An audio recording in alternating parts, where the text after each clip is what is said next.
Evil aliens start to invade and observe Earth to set about their terrible plan. A plan which seems to resurrect the dead to attack the living. Hello, everyone. I'm Caleb Leger. I'm Connor Eyzaguirre. Welcome to a new episode of Beyond the Bad.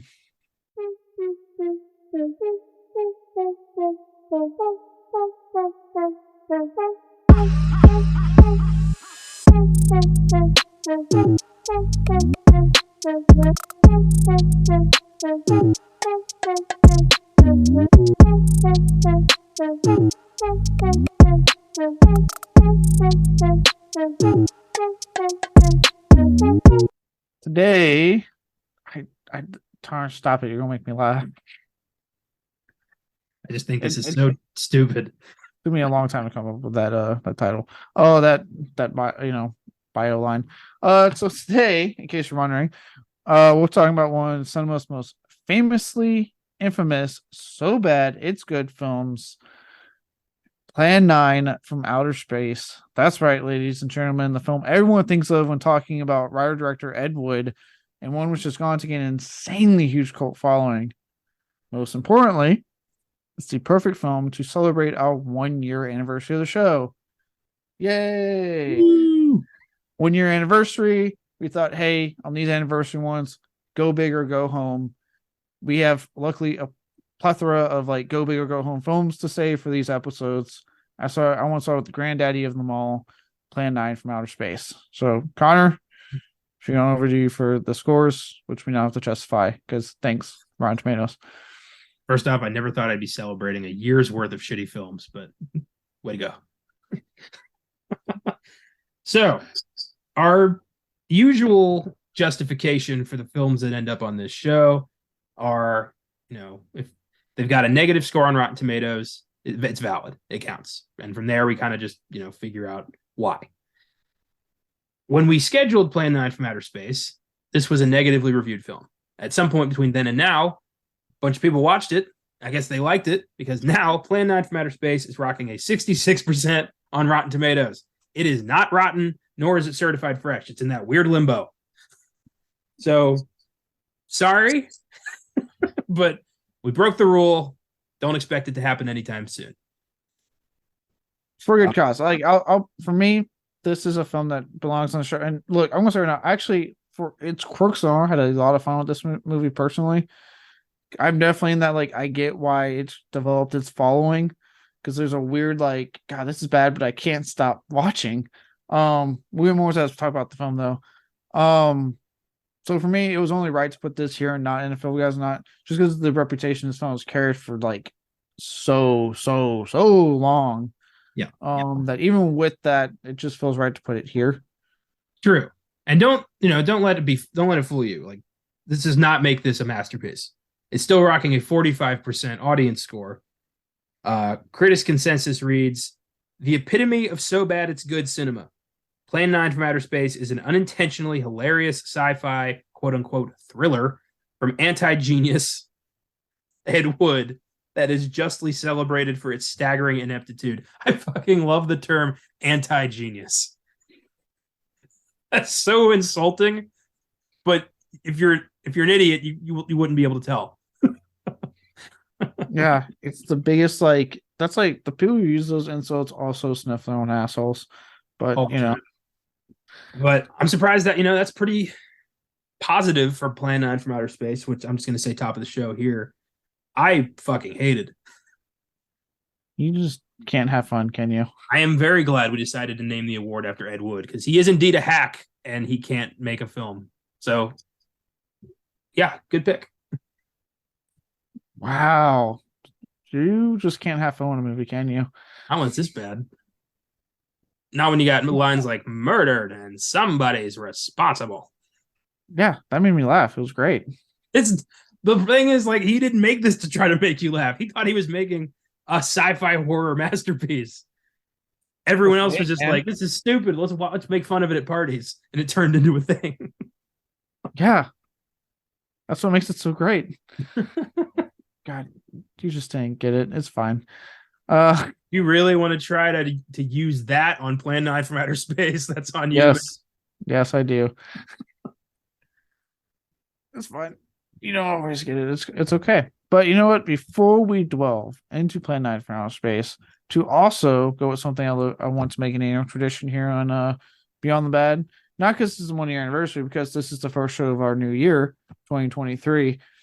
You know, I want to talk about the bottom, a little thing like I'm going to call a bottom 5 countdown 2022 films that didn't work for us.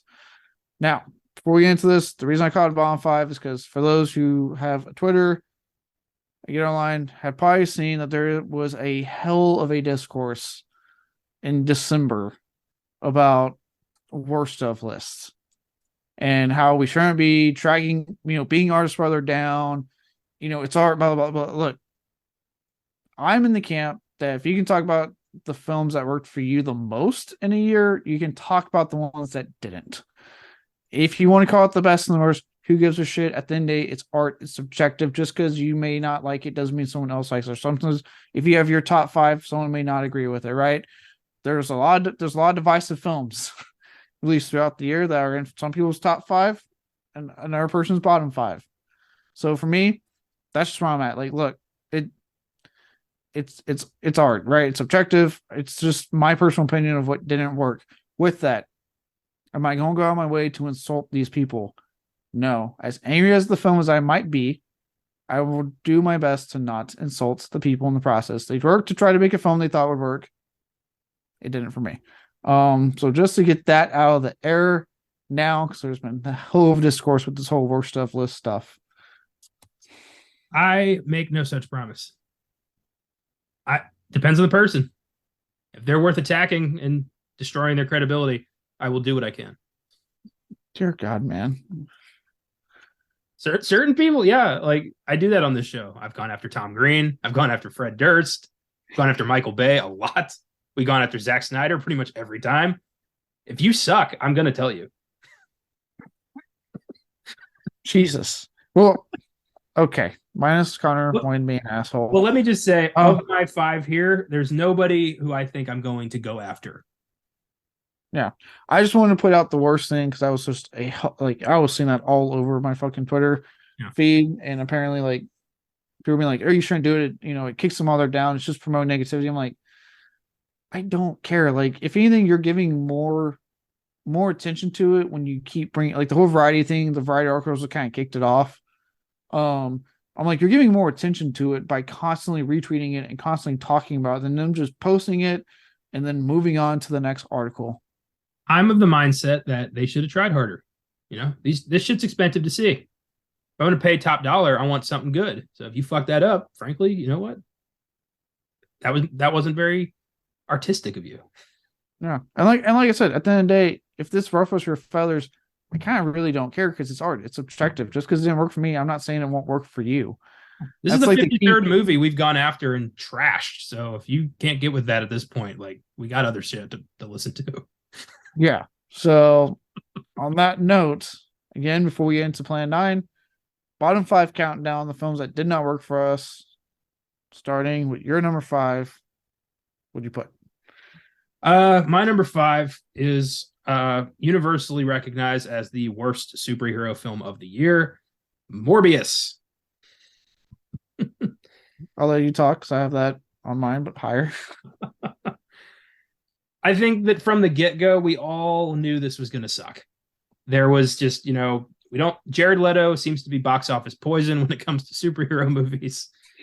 Sony wanted to just, this is another bit of their non-Spider-Man franchise that they've been trying to do with Venom and Morbius and later Kraven, if that movie ever actually happens.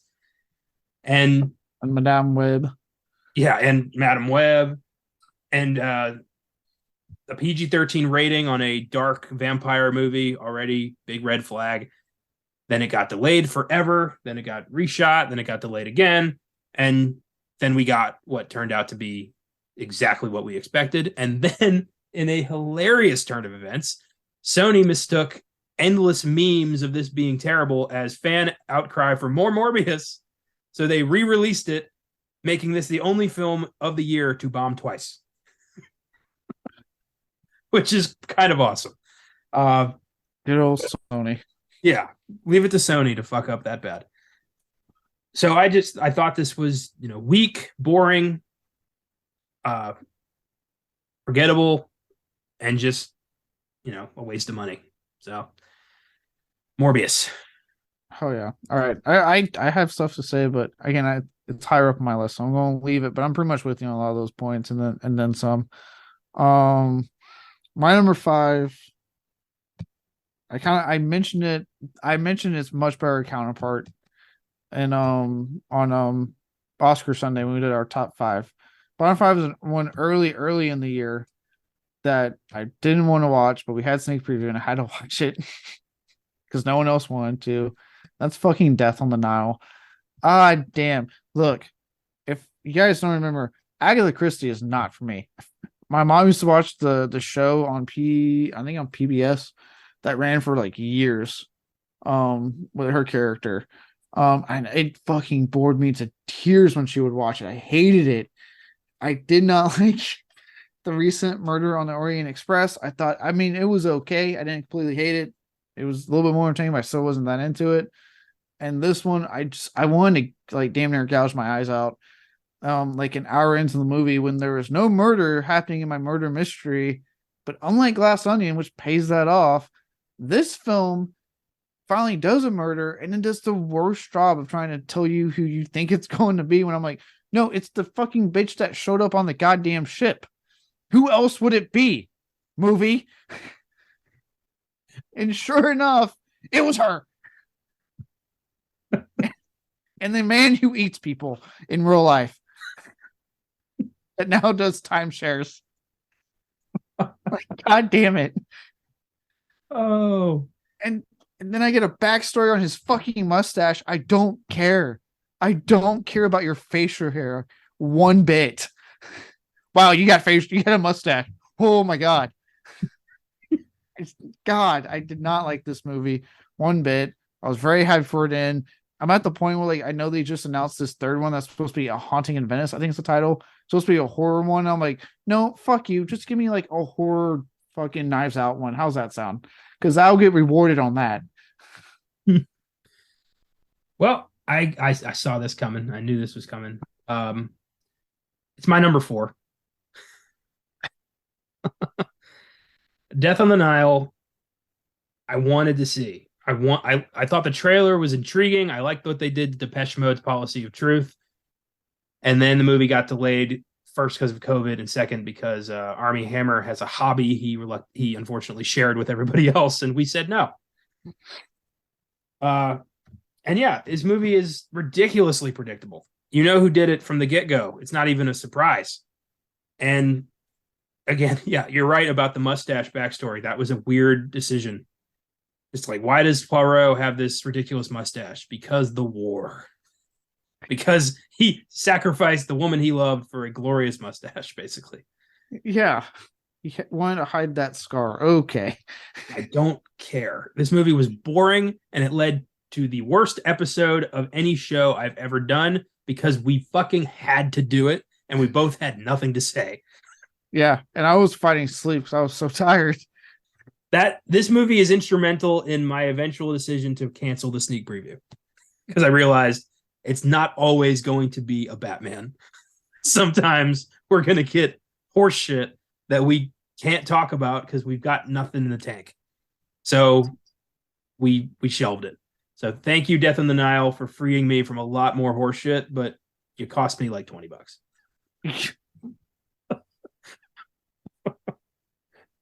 Oh God, yeah. I was really hoping like we weren't going to get a third one. Then they announced it, and like all the horror sites are picking it up. So like, oh, Hercule Poirot doing a horror one, and I'm like, I don't care. I do not. Right. I'm gonna bet right now it's not a real ghost. It's not a real ghost. And again, I stand by it. When Knives Out inevitably does that, because Ryan Johnson has made it known he wants to do Agatha Christie, explore different genres.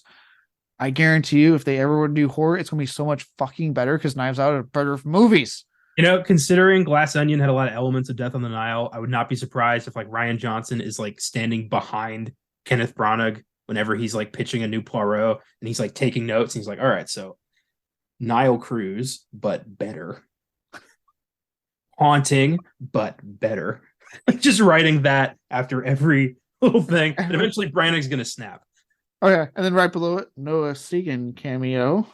Yeah, he's like, Brannig turns around. Do you have to be here? He's like what? Like, tell me I can't. Show me a sign where it says I can't. Like, I would love that. But yeah. Also, if you ever feel like you were robbed of your money by Death on the Nile, good news. Just go to the Cayman Islands, ask for Army, and demand $20. What's he gonna do? Just try to sell you some timeshare. Yeah, so Death on the Nile. It was one I was 100% gunning for it. As soon as I thought this, I was like, "Yep, Death on the Nile. Fuck this movie." My next one more shocking maybe in the placement, but when I was coming with this list, I'm like, "Oh, it's making my 5, but not the number 1 spot." My number 4 is a piece of shit ending to a trilogy that came out this past October, and that is Halloween Ends. Yeah. You can defend this goddamn thing as much as you want and live on that camp that is attacking each other currently online. I think to this very day, I don't think the wars ended online. I'm more like the guy who like throws a rock and then when it hits somebody, I point at somebody else and I just watch shit unfold. I don't get involved. It's fine seeing both sides, but that's a whole different thing. So Halloween Ends, like, I won't deny it's a well-made film. Like David Gordon Green, like the technical aspects of the film are solid pretty much across his whole trilogy. But for me, like going into this, and I was someone that like I know a lot of people fucking hated Halloween Kills. I didn't mind it. I do think that like, I watched it a second time recently before Ends came out. And like, yeah, the mob thing, on a second watch, I'm like, yeah, it doesn't really fit all that well into it. Like, it's not bad, but it doesn't fit fully well. But at the same time, like, I'm just a sucker for seeing Michael just like fuck people up in the town. This one though makes some of the most baffling decisions to end your trilogy on. Like, okay, why? I know why they marketed it the way they did because they knew no one would fucking watch it if they didn't. So, but the way it was marketed, it's not the movie we got. No, instead we got the Corey Cunningham story, a character that's randomly introduced in this film, and then playing, essentially going to be the new Michael Myers. And you see him like beat up Michael Myers. He like takes his fucking power, which apparently the novel, for those who are like, well, we don't know that the novelization that was written, that the author works with David Gordon Green on those novels for this recent trilogy and uses elements of the script that don't get put into the movie. It was supernatural, folks. Michael transferred his power. And then he took his power back at the end. So yeah, this just the man bullshit they started in 2018. Wonder where the fuck that went, David Gordon Green, because you clearly went back on it 2 movies later. But it borrows elements from like all the sequels that like apparently don't exist because David Gordon Green made that clear. Like, oh, the sequels are shit. We're not going to use them. Yeah, you are. You're putting them as plot elements. Like I'm seeing Halloween 5 right there, Curse right there. Cool. Okay, here's some Halloween 4 I see. Like you're using the sequels you're calling shit as plot points in your fucking new, especially in your last one more than anything. But yeah, it does that. It focuses on the story I don't give a shit about because I want to see what was being touted as the final confrontation between these two, Laurie Strode and Michael Myers. Because yes, well, Halloween Ends.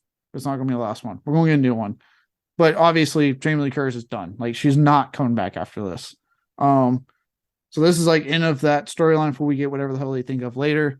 But that is literally like a 5-minute storyline with the most disappointing, short, terrible fucking fight I watched between those two. I was not excited when they started fighting. I hated it. It was anticlimactic. I did not like it. This was absolutely a massive, just felt like a slap in the face. I've not gone on Twitter to fucking be stupid like the rest of the online board has been, but I do not like this installment one bit. At the beginning of this film, I get to see a snot-nosed little shit kid get smacked with a door and fly over a banister and fall to his death. That kept the movie at a steady 7 the whole time. I thought that was hilarious. And yeah, I get it. People, this was a terrible idea. And I can't believe this didn't make it past the planning stages, because somebody should have told David Gordon Green. Turns out the Halloween fans really like Michael Myers, and they would like as much of him as possible. But for what we got, I didn't think it was terrible. I liked the finality of it. I thought Carpenter's music was incredible. This was maybe my favorite score of the entire franchise. And so the technical stuff is fine.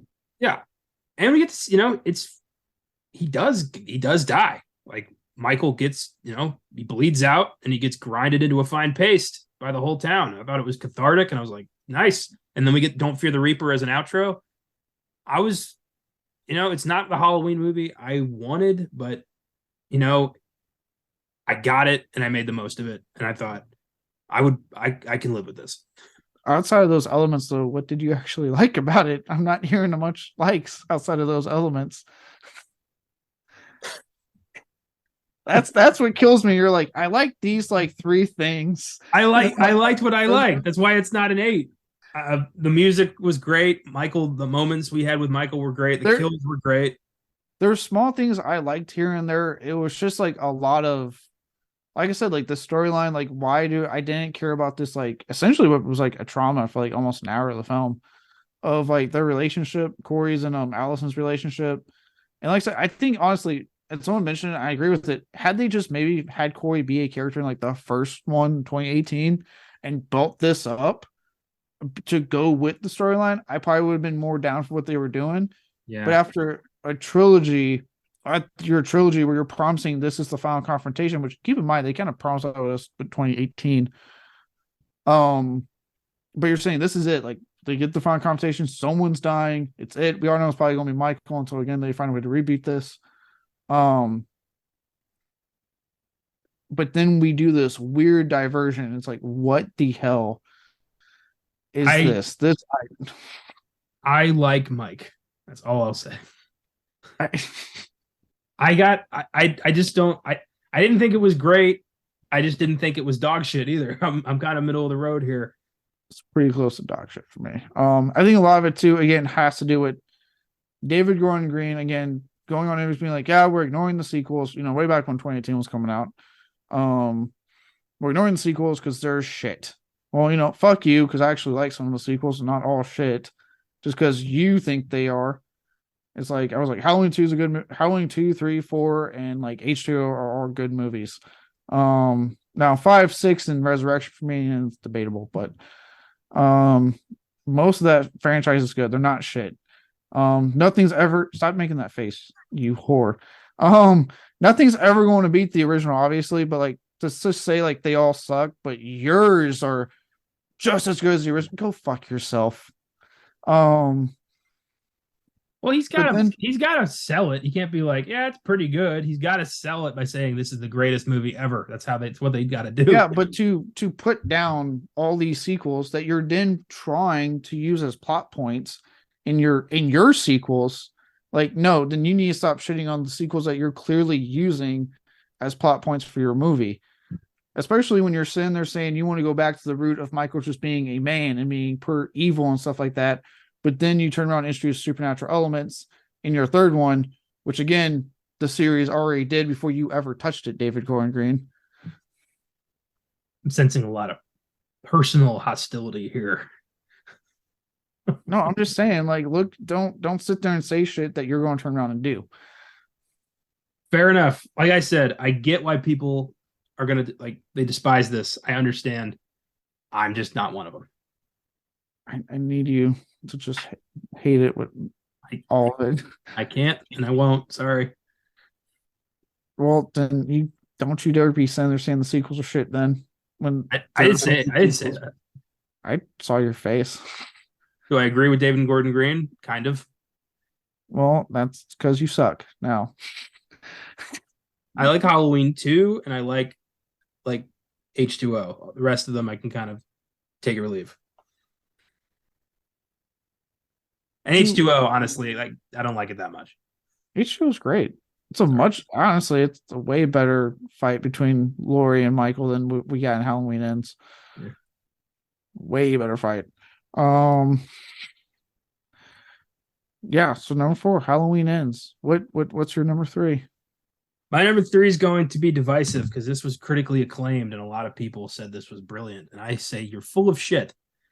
Crimes of the Future. Oh yeah, I thought this was okay. Yeah. I went and saw this with Colton and we both walked away unsure of what to say, but we both felt like we'd wasted quite a lot of money. I'm a Cronenberg fan. I know it doesn't sound like that whenever I talk about the guy, but I am a fan. Never does. You're always like, I don't like this one that much. But this was boring as fuck. This was his return to body horror, and I had expectations. I didn't know what the hell was going on the whole time. The characters are so weird and hard to like. I don't really like. It's like a black market organ, like growing different organs for like pleasure or something. And there's a cop involved. I don't know. Honestly, I tuned out. I was so confused that I just lost interest. Yeah, me and Josh watched this, and that week I was seeing some last bit of 2022 films I wanted to watch because it's on Hulu, and I was like, it's on Hulu. You want to check it out? And he's like, yeah, of course. It's Cronenberg, and I don't know how he felt, but I remember kind of as it went on, I was like, first I was like, this is interesting. I kind of like what he's doing here. A ward where we don't feel pain and like surgery is a new sex, and like okay, classic Cronenberg. But then as it kept going, I was like, what is going on in this movie? I was like, I'm just not connecting to it. And then when it ended, I was just like, wait, that's what we're ending on? And I had a Wikipedia. I was like, okay, look, what the fuck? And I Wikipedia the plot. So I'm like, what the fuck did just went on? And like, look, I don't mind like a dense film that makes you kind of like have to rewatch and like talk about with friends about what was going on in it. But like with this one, I just didn't have that interest because I wasn't that engaged to even want to have that conversation. Yeah, neither was I. And I question people who watch this once and are like, oh, that's brilliant. Cronenberg's a genius. Do you see what he was doing here? Because I see what he was doing here. Like, no, you don't. Shut the fuck up. Watch it like 3 times and then get back to me. I might believe you, but after one viewing, I can't imagine anybody being like, oh, this makes perfect sense to me. No, I mean, It's insane. And yeah, it does just end abruptly. And I was bummed. I was like, it's Cronenberg. Like, stop burning me. Like, let me have one. Like, I like The Fly. I like The Brood. Can I have another one? there's plenty. He just keep turning them down. I didn't like Scanners. I didn't like Videodrome. I'm gonna check out Shivers eventually. I hope I like that one. God, you're so hard to please. Apparently Halloween Ends you like, but then like Cronenberg classics, you're like, nope, not for me. I didn't say I liked Halloween Ends. I said I didn't hate it. There's a difference. Fucking David Gordon Green simp. Fuck you. So I just I felt I hate when I spend money on a theater ticket that ends up being a waste of money because it's a shit movie. And that happened a lot this year.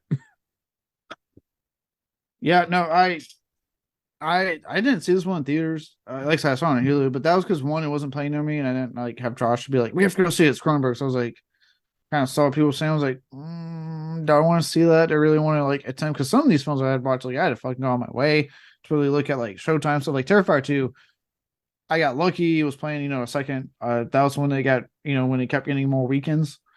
I got lucky and a weekend opened up for me, but I had to go to the one theater showing near me at the one fucking showing, which was at like 9:40 at night, for 2.5 hours. But that didn't bother me because it ended up being a great film. And I was hearing great things about it. But this one, I was like, I might just wait till it streams. And I'm glad I did because when I watched it on Hulu, and it's only because I got like the fucking Showtime expansion, so that's how it was even on there. Yeah, the whole time I was just like, I'm not gonna go back to this. Even I was like, this is weird even for Cronenberg. Yeah. So I don't like when I start nodding off during like at the movies. That was happening here. It happened big time on my number 2 pick, which we'll talk about in a little bit here. But yeah, to me, it's like if I'm going to spend that kind of money, I want an experience that's going to be memorable. I want it to be justified. And when I get these duds, it just sours the entire movie for me. Yeah. Yeah, no, this one I'm glad I waited. Still didn't like it, but glad I waited. A movie I didn't wait for though, my number 3. I was very excited, probably more so than Halloween Ends, to see because what it was promising me during the summer, of giving me the legacy characters mixed with the new characters of this new trilogy to this long running franchise is my all-time favorite film of all time. It's all-time favorite. The conclusion, air quotes, once again, to this series, my number 3, Jurassic World Dominion. Go fuck yourself hard in Halloween Ends. How's that sound? What is with you franchises and saying, hey, third installment, that stuff we promised you, we're not doing that. Why? Why would you promise something and be a cock tease, for lack of a better word, and then just not give it? Like, what the hell? Like, we are promised dinosaurs in modern day, in the city, basically, at the end of Fallen Kingdom, which I will go to bat for more than most people will, because I know a lot of people really don't like Fallen Kingdom. I enjoy it. But I was like, oh hell yeah, bring it on. Like I said, I've been enjoying this Jurassic World series for the most part. I excitedly went to Dominion, even though I was kind of seeing what people were saying. I was like, oh, it can't be that bad. They're wrong. There's no way. I went and I was like, all right, here you go. Jurassic World. I was so excited. I paid for like the that big ass fucking screen at the Cinemark near us, the XD screen. So I'm like, oh, I gotta see on the big screen with the good sounds. Jurassic World, dinosaurs. And boy, did I sit there for 2.5 hours hating every fucking second of my life that I was sitting there. The moment they started doing the news reel of like dinosaurs, this is what's going on. I was like, no, don't you do it, movie. Don't you do a quick news recap and then move. And I was like, you're doing it. You're just going to do a quick news cap and I'm not going to get what I want, am I? And I didn't. Instead, I got fucking locusts. Fucking locusts. They were big. Shut up. Fuck you. You sound like Colin Trevorrow. That was his response, probably. Hey, what about the locusts? They were big, weren't they? Made it in a lab. Come on. What more do you want? Yeah, no, this phone goes as fucking locust I don't care about because, like, God bless. Because, and I kid you not, this is a film series that I've suspended my disbelief already in that we can bring dinosaurs back to life. And that they would thrive in a fucking amusement park. But the reason he didn't do the dinosaurs in the city, not because like, oh, he could have easily been like, well, Lost World, you had it in San Diego. We didn't want to just repeat that. Bullshit, but I'll take it, right? No, his response was, I wanted it to be realistic. Like, it's not realistic dinosaurs. I'm like, your prior film had cloning set up as a plot line, and you're worried about realism in a fucking Jurassic World movie? You've cloned dinosaurs. Stop pulling the realism card in your high concept movie, you motherfuckers.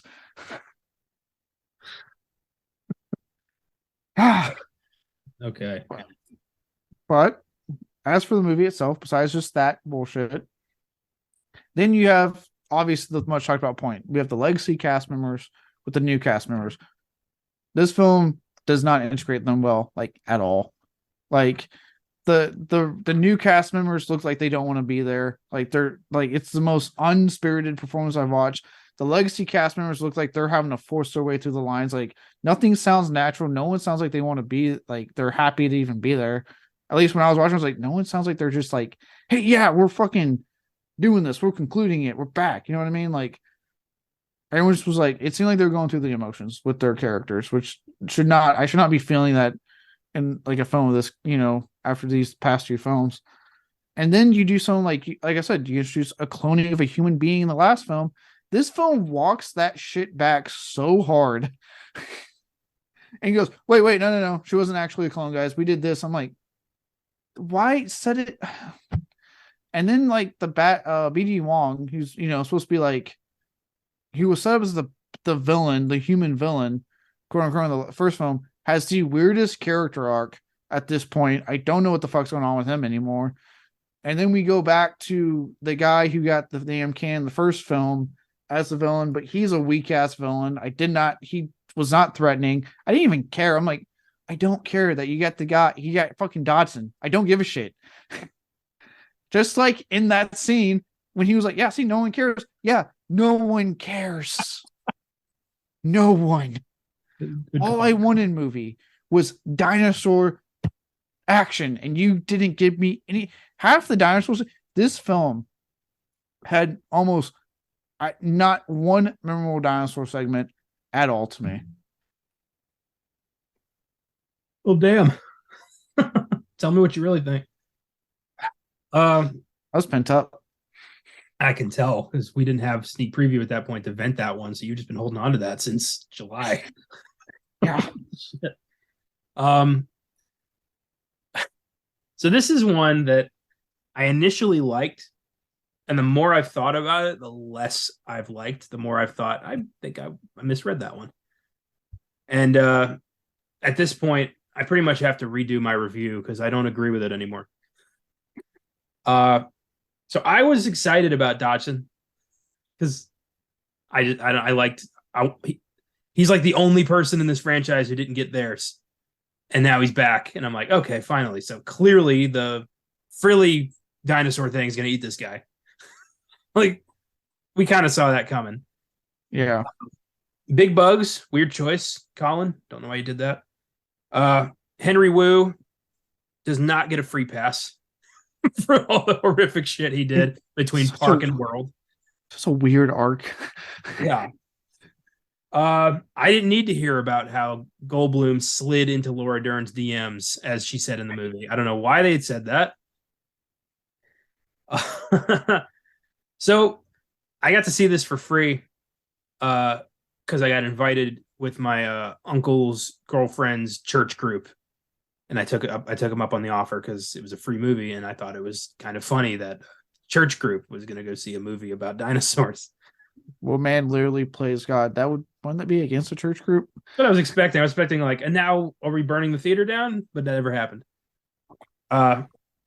So free movie. So I was already like, I'm in a good mood. And I just kind of maintained that throughout the movie. But like I said, the more I thought about it, the more I'm like, wait a minute, this movie tricked me.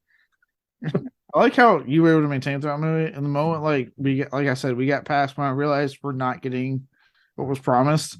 Immediately, my mood just soured, and I was just sitting there going, "Oh, this fucking movie." I did think it was weird that they totally abandoned the human cloning thing by saying, actually, get this, your mom gave birth to you. What? It was such an aggressive rock back. Like, well, actually, hold on. I was like, what the hell? Yeah, basically, like, your mom used her DNA as like to inject in her womb, so basically she gave birth to herself. Like, maybe just stick with the cloning because this makes less sense. Yeah, this is just convoluted in the fucking Jurassic World movie, for Christ's sakes. Yeah, and also I know this is terrible because some dinosaurs are cute, but why aren't we just like gassing these things? Like, just crop dust these fuckers with cyanide, and we don't have to worry about dinosaurs anymore. Yeah, I would like to think 6 movies in, like, bringing dinosaurs back is clearly a bad idea. Yeah, it has not worked out every time. A lot of people have died. Maybe we stop doing this. Just, devil's advocate over here. Yeah. Yeah. Not a great ending. Still $1 billion grosser. Big success. Yeah. And like I said, we're definitely going to get no one. Anyone, it's like Halloween, right? Or any franchise. If you think this is it, like, okay. You need a little more about movies, my friend. We will get another one at some point. They even have already talked about what they would, they're toying with ideas on what to do next. So it's going to happen. But what a fucking, as far as like this era, the storyline that they were ending, what a fucking whimper for me to end on. The only franchise that has ever stayed pure is Back to the Future, and I'm eternally grateful for that. Yeah, I would argue Evil Dead has stayed pure in a way, But in the opposite way, yes, it's kept going, but it hasn't had a bad installment yet. True, but Back to the Future ended like, finitely, and was like, this is it, the conclusion, the end, and it has stuck with that since 1990. That's tough to do, especially since everybody's been on Zemeckis. Like, give me part 4. We'll do part 4. Come on, I'll suck your dick. We'll do part 4. Part 4 remake has been filled his way. Every time he's been like, "Be gone, Satan," and it has not happened. Thank God. Bob Gale, same way. Prop to the Bobs. But I get why everyone kind of hated Dominion.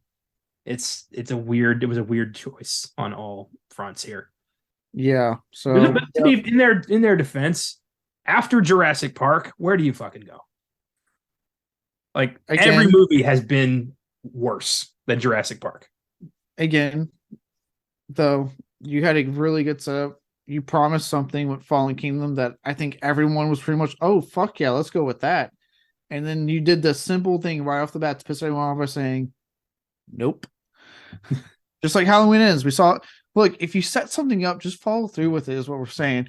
Halloween Ends, Jurassic World Dominion, be this shining example of what not to fucking do to end your series on. Dinosaurs do died. what you promised. I still laugh at the whole Christmas Dice Night and fucking Violent Night. But all right, enough on that one. What's your number 2? My number 2 is a movie you convinced me to see, and I blame you for this experience. Oh yeah. I love a good werewolf movie. I didn't convince you to see this. You did. You brought it up. You're like, you should check this out. It's getting really good reviews. And I'm like, well, okay. Oh yeah. I didn't know anything about this, but then you were like, you should check this out. And I'm like, well, I got a free day. Why not? And then we were both like, shit. This is The Cursed from earlier this year. Hey, that's my number 2 also. Hey. I wonder if we have the same number 1. But this was the most boring movie I've ever seen in a theater, and I actually did fall asleep for a good chunk of the middle. I woke up confused as shit, like, wait, how long have I been out? And I just kept nodding off, because this movie takes werewolves and werewolf hunters and silver teeth made from the silver that Judas got by betraying Jesus, and makes it boring as fuck. And then when we finally do get werewolves, it's the most abysmal CGI I've ever seen. It looks like a emaciated dog just kind of wandering around. And yeah, I couldn't believe that this was the direction this film decided to go in. And I just, I'm waiting for a good werewolf movie. American Werewolf in London spoiled me. I've never gotten anything that came even close. There's been some good stuff recently. Werewolves Within, I thought was really, really good. That was good, but it didn't scratch Werewolf in London. Well, look, you gotta stop doing that. Just Werewolf in London exists in its own right. And you gotta just enjoy all the other stuff. That is. If I'm gonna have filet mignon, I'm gonna compare every other steak I have after that to that great meal, and I'm gonna think this was good, but it wasn't as good as that meal I had. You gotta stop comparing, so it just leads to disappointment. So it's always going to be the disappointment. So I know that one's really good. I've been waiting. Shudder's going to add it this month. The Wolf Snow Hollow or something like that. Oh, that was good. I saw that. I'll say I've heard good things about that. I might check that one out. But I'm with you. This was not it. You know what's crazy? Not only did I fall for it, the whole when I was hearing good things about that movie. I'm still hearing good things. Like, people, I see it all the time in all my various horror groups. People being like, "Man, this was one of the best films of the year," and it was slept on. And I'm like, what goddamn movie did you watch? You know what had me rolling? This movie declared itself, like, the marketing declared it the scariest film of the year. This came out in February. It was like, probably, yeah, at this point, it probably is the scariest movie of the year. We're 2 months in. Slow the fuck down. Yeah, I was like, we have a whole year. And you'd get beat and scares by a lot of other films later on. But yeah, this film has like a weird love. I'm like, apparently we're on an island, so a lot of people are so just like, man, this is I'm like, no. I was like, the werewolves looked like shit. It kept doing the weird shaky cam to fucking make you sick as hell whenever there was an attack scene, so you can't tell what the hell's going on. The plot sucks because I don't know where the hell is ever going, and I don't mean that in a good way in this case. I remember sitting going like, where are we going with this movie? What the fuck? None of the characters you latch onto because you don't know who you don't even really know who the main character is for at least like almost the first hour of this movie. You're like, who is the main character? Who the fuck am I following? This was like if Jane Austen or Charlotte Bronte wrote a werewolf story and it became a movie, and we were like, it's mostly just like, Victorian England and their woes and loves and whatnot. And then they're like, oh, wait, shit, we got to put a werewolf in here. And so they shoved it in at the end of the movie, and we were all kind of bored already and lost interest. Yeah, because I was like, I didn't fall asleep. I made it through, but I was bored to shit. The only thing I thought was interesting was that one scene when they see like the wolf come out of the stomach or whatever. Like that part was cool, and I was like, okay, where's more of that? Like that's neat. Why isn't the West film up to this fucking stuff right now? I don't even remember that. It was like halfway through when they take that thing to the barn and like some weird. I just remember werewolf stomach. It's hard to remember. Um, I think, all right, something's coming through. I might vaguely remember something like that. This movie did not stick. no, and I actually forgot he came out this year when I was coming with this. I was like, oh shit, this did come out this year. I fucking blocked that. Yeah, I really these people that are loving it, please try to convince me because I keep seeing online people are talking so highly about like, oh, what a original cool take on werewolf mythos and blah blah. I'm like, I don't know what movie you're watching, but I fucking hated every second I sat through this film. I was bored to tears. Just because the critics say it's great does not mean you have to say it's great, or else you look like an idiot. I think a lot of people do that. I think just because it's critically acclaimed, you have to say it's critically acclaimed too, and just kiss its ass. And I'm here to say you don't have to. We don't do that all the time, and we're here, and it's called independent thinking. Try it sometime. It's fun. Yeah, I mean, no, when it comes to werewolf films, this is not something I'm putting on. No way, no. Especially again, like coming off stuff like Roles Within, like that's a fucking werewolf movie. This, no, no. Give me say what you wrote about the Underworld films, but I fucking like their fucking werewolves much better than this one. Question: what's the worst werewolf film? Cursed or The Cursed? The Cursed. Yeah, Cursed at least kept my interest. I didn't fall asleep. Yeah, Cursed. Like, look, that's a whole thing on why that film. Like, I would watch that again and again. But they're Cursed. No, I'm sorry. I do not see what everyone else does. I know we're on an island. I don't give a shit. Fuck this goddamn movie. No, islands are fun. I can do stuff on Yeah. All right. Well, shit. What's your number one then? My number one pissed me off royally because I had high expectations. Firestarter. That's not my number one, actually. I have a different one. Ooh. Well, I have no idea what yours is then. I'm excited. So when it comes to Stephen King, I have one very easy to follow rule, and that is please just adapt the story properly. Please just take this, put this in a script, and make a movie version of it. I mean, change what you need to for pacing or timing or little things to make it your own, but don't just take one of Stephen King's greatest villains. Or to avoid, I was like, or to avoid awkwardness and it. Yeah, or if you're going to take out anything, take out the child orgy. That's a good move. Yeah. Still don't know why that's in the book. Go on. He won't tell us. He keeps saying like it's art, and then just kind of dodging the question, which is a little concerning. But what this movie did to John Rainbird turned him into a victim of the shop and this unmisunderstood guy who's gonna teach Charlie how to be one with her powers. Like, no, fuck that. This dude is a monster, a vicious assassin who wants nothing more than to exploit her for his own powerful needs and wants and desires. That is John Rainbird. Even George C. Scott understood that when he played him in the 80s. This movie sucks all the joy and the intrigue out of Firestarter and leaves us with the table scraps of a terrible story. Charlie is a sadist. Her dad doesn't even fucking like her. The shop stuff is all gone. Rainbird is a joke. This was horrible. This movie was maybe the worst Stephen King adaptation I've ever seen. I was so pissed, especially as the trailer looked so promising.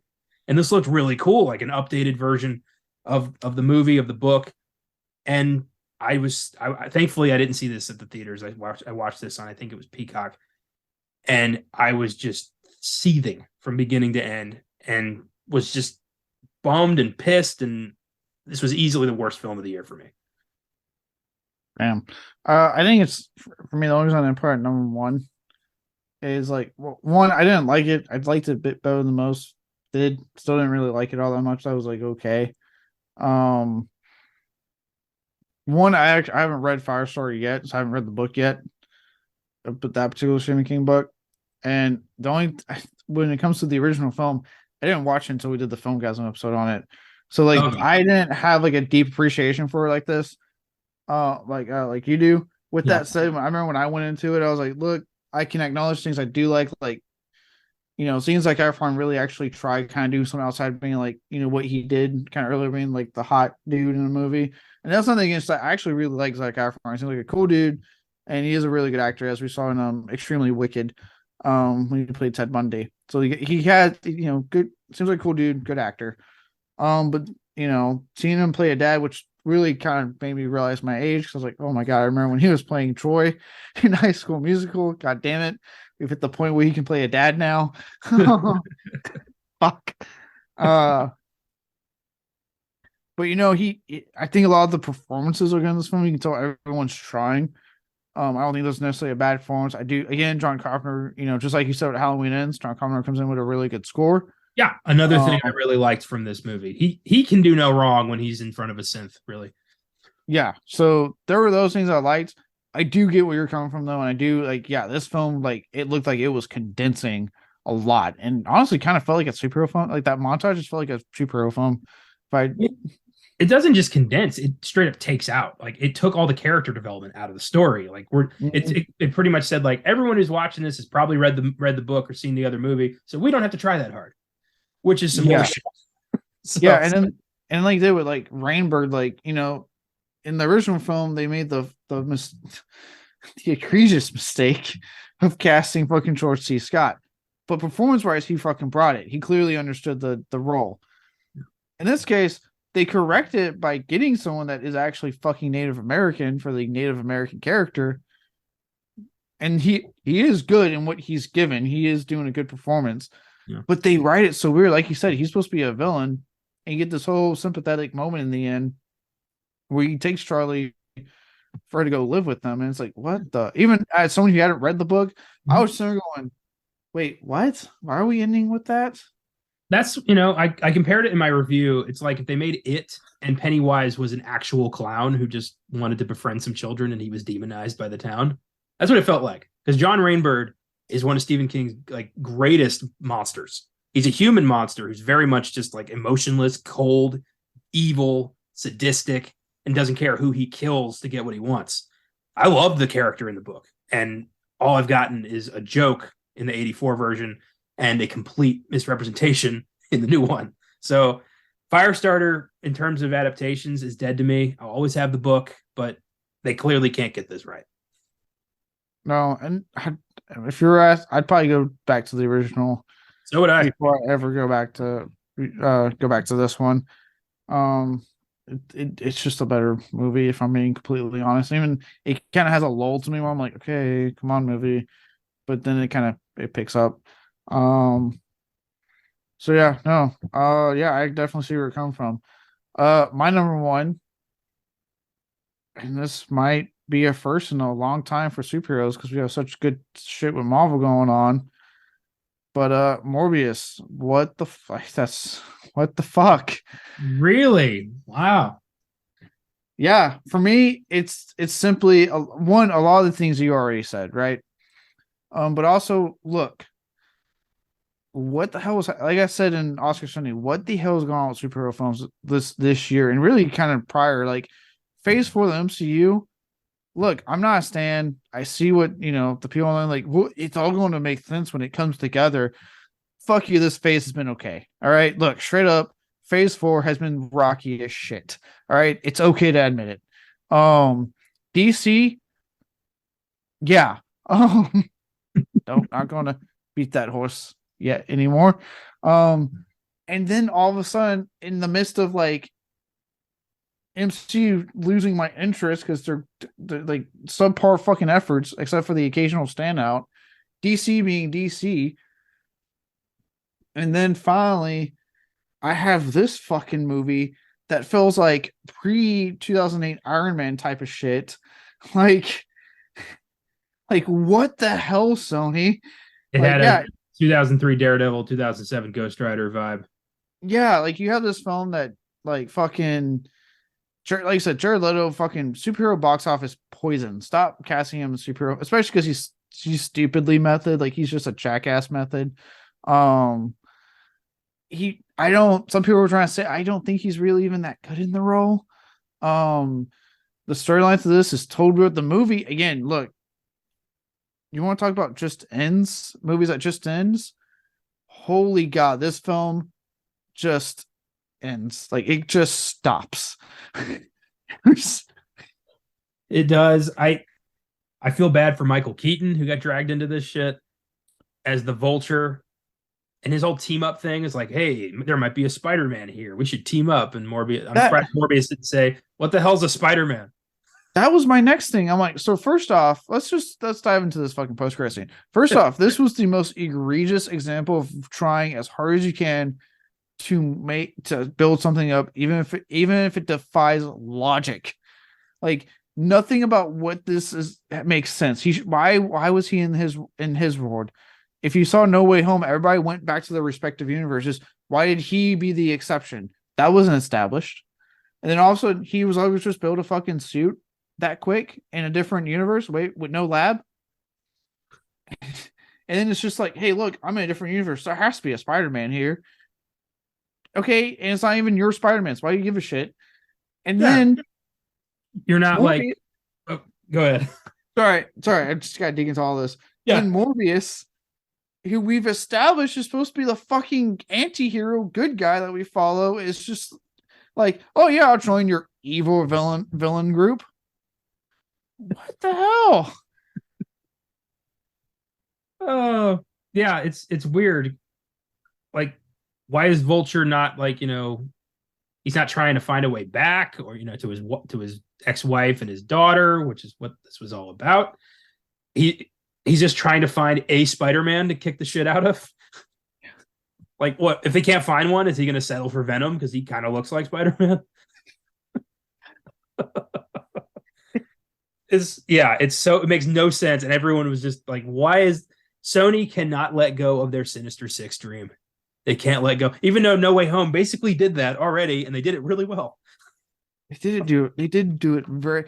It's almost comical at this point because they had it. This is, I would say, to be their third time now because they had the build up in the Amazing Spider-Man that no one cared about. They even had like the whole post credit scene that went nowhere. They then announced the Sinister Six movie, regardless of what was going on with that, and then that fucking went dead in the water. And that was actually, I remember when they announced, I'm like, it was true. God was supposed to direct. The guy who did Cabin in the Woods. I was like, oh fuck yeah. But that died, and then they followed that up with this. I'm like, just let it go. Like you guys can't do it. It's sad at this point. Yeah. If you want evidence of why Sony should not be the caretakers of Spider-Man, just look at their film output over the past 5 or 6 years. I mean, good Lord. Why do they keep doing this? Well, I'm waiting for the House of Mouse to just say fuck it and buy the company just so they can stop this shit. Yeah, because if you look at that stuff, because I know some people are like, well, what about Into the Spider-Verse or the Venom movies? Venom works because of Tom Hardy and he has a lot of, he's kind of like the Ryan Reynolds with Deadpool. He has a lot of creative control over those films. So that's why those even work, is because he's working his ass off to make sure that those movies work. And Into the Spider-Verse, apparently Sony just left their fucking the animators alone. They did their thing and look what happened. But anytime it's like Sony getting actively involved, oh boy. Because like you said, like this film got delayed numerous times. At first it was like, well, okay, it got delayed because of COVID, whatever. But then the rumors of the reshoots. And then when everything was finally getting settled in place on schedule, but this was still getting delayed, it was like, okay, there's an issue. And yeah, you know how you said you fell asleep, dude? I was fighting sleep on this movie. I remember I was sitting there going, "Don't fall asleep. Just fuck it. You can make it. You got this." And now I'm not excited for Craven, especially all the rumors coming out about what it might be. Fuck that movie. And look, I saw Bullet Train. Is Aaron Taylor Johnson a capable enough actor? Yes. Is he Craven? God no. God fucking no. Um, Well, also that like if these rumors are true, that they're turning him into like a wildlife protector, like a vegan like tree hugger dude. Like, have you read Craven any comic he was involved yeah. in? So just rob It's us right of there one in of his the name. He's not hunting cabbages. no, and okay, just rob us of one of the greatest comic book storylines of all time. In the Last Hunt. Are you serious? Last hunt with like Toby or Andrew and a full size Craven. God, that'd be a great movie. Yeah. But because Sony's playing fucking hardball, we get up with shit like Morbius. And then they're trying to and I love how they keep trying to say like, yeah, we can get Spider-Man. It's like clearly you can't get Spider-Man because Disney is doing whatever fucking power they have to be like, no, no, no, no. We're keeping Spider-Man, buddy. Oh, God. Yeah. It's just a continuous disaster. And I liked Venom, but I really wish it had bombed so that Sony would have had a lot less negotiation power when it came to Spider-Man. Yeah. Morbius. Yeah. This film, I felt like I just watched this film out of obligation, and it was just the worst thing. I'll say this. Not David Tennant. God damn it. Matt Smith. The other Doctor Who guy. Yeah. Yeah, I was literally about to say Doctor Who guy because I was blind blanking. Matt Smith. He's had a good year. He was. I liked him in this movie, and just as much as I liked him in House of the Dragon, which was a lot. So hats off to him. I really liked him in this movie, even if it like the vampire shit looked worse than it does in Buffy. Which for those who have seen Buffy know what I mean, because you're watching me like, did they just fucking watch like all 7 seasons of Buffy and go like, that's how we're going to do our vampires, but Yeah. worse. Matt Smith's got charisma. He can't really, anything he's in, he's gonna stand out as like the best part of it. Uh and he got to be a bad guy, which was probably pretty fun because Doctor Who is so damn noble, and now he got to be a piece of shit. But I needed more than that. I needed, a story, a likable hero, maybe an R-rated vampire horror movie would be nice. Why is Tyrese here? His character serves no point. And has apparently at some point he has like a robot arm or something that's like not really explained. And I'm like, of course not. Yeah, you can feel the reshoots. You can feel that this is like the 24th draft of the script. It's a disaster, and it's terrible, and it's forgettable. And the most that's come out of this movie in terms of legacy is going to be the fucking "It's Morbin Time" meme.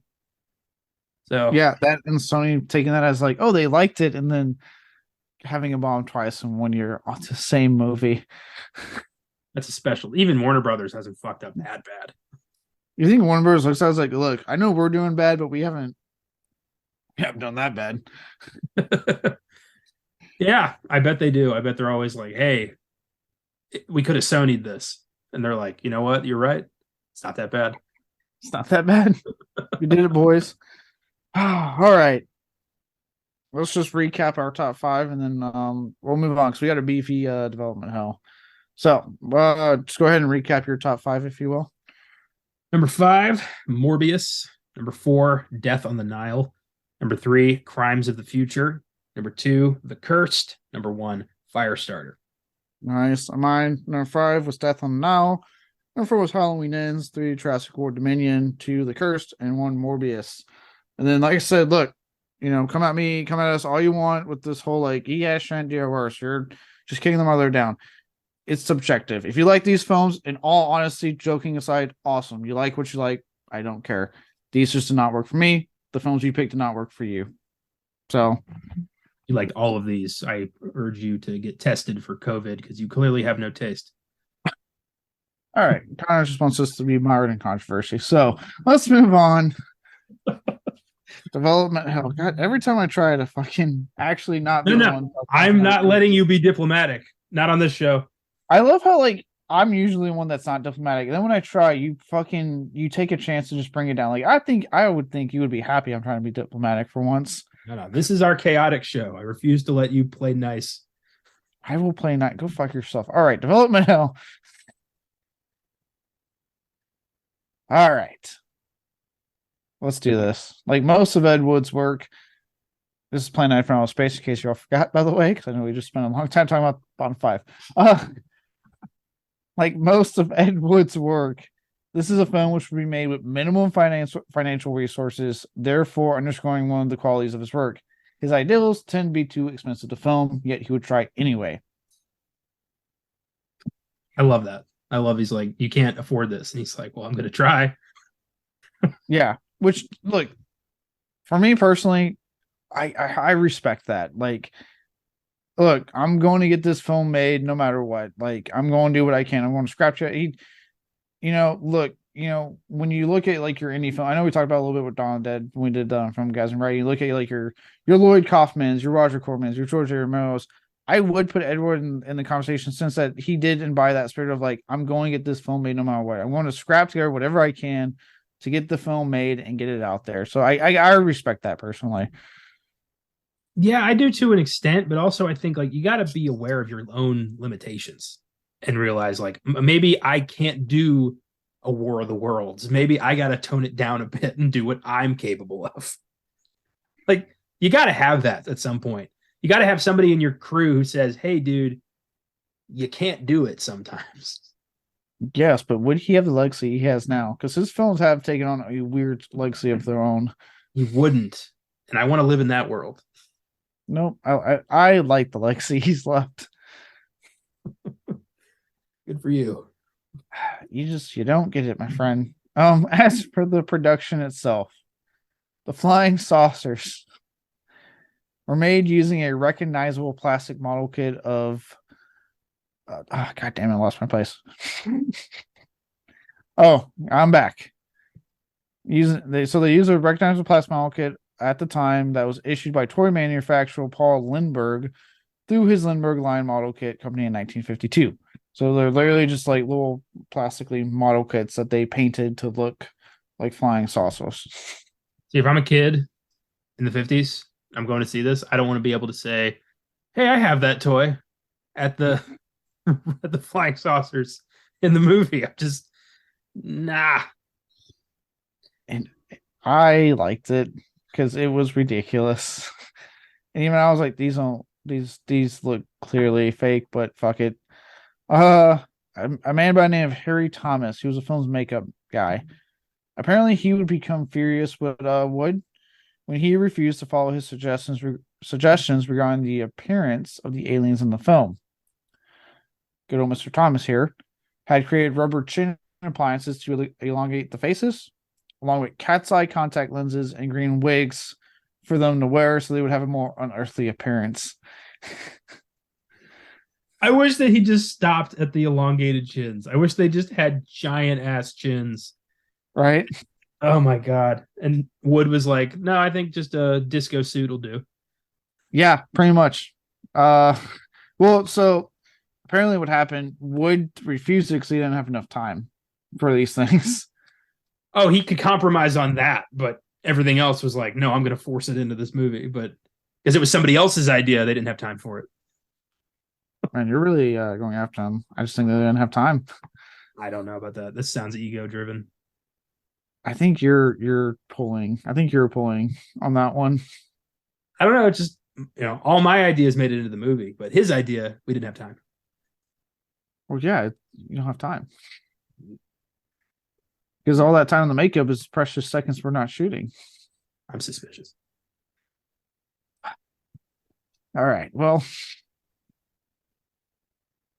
that's why he said no. And that also caused, because I don't know if you noticed, did you see his name, Mr. Makeup Man with that name in the credits? You think I was reading the credits? Come on. Really? I hate you. Damn it. Well, it caused Thomas to withdraw his name from the film's credits. He was like, well, if that's the case, don't put me in the damn credits. So he withdrew. I think that was a smart move on Mr. Thomas's part. Well, he is still associated with this film, so it doesn't matter. Damn. Now, let's talk about some of these actors, okay?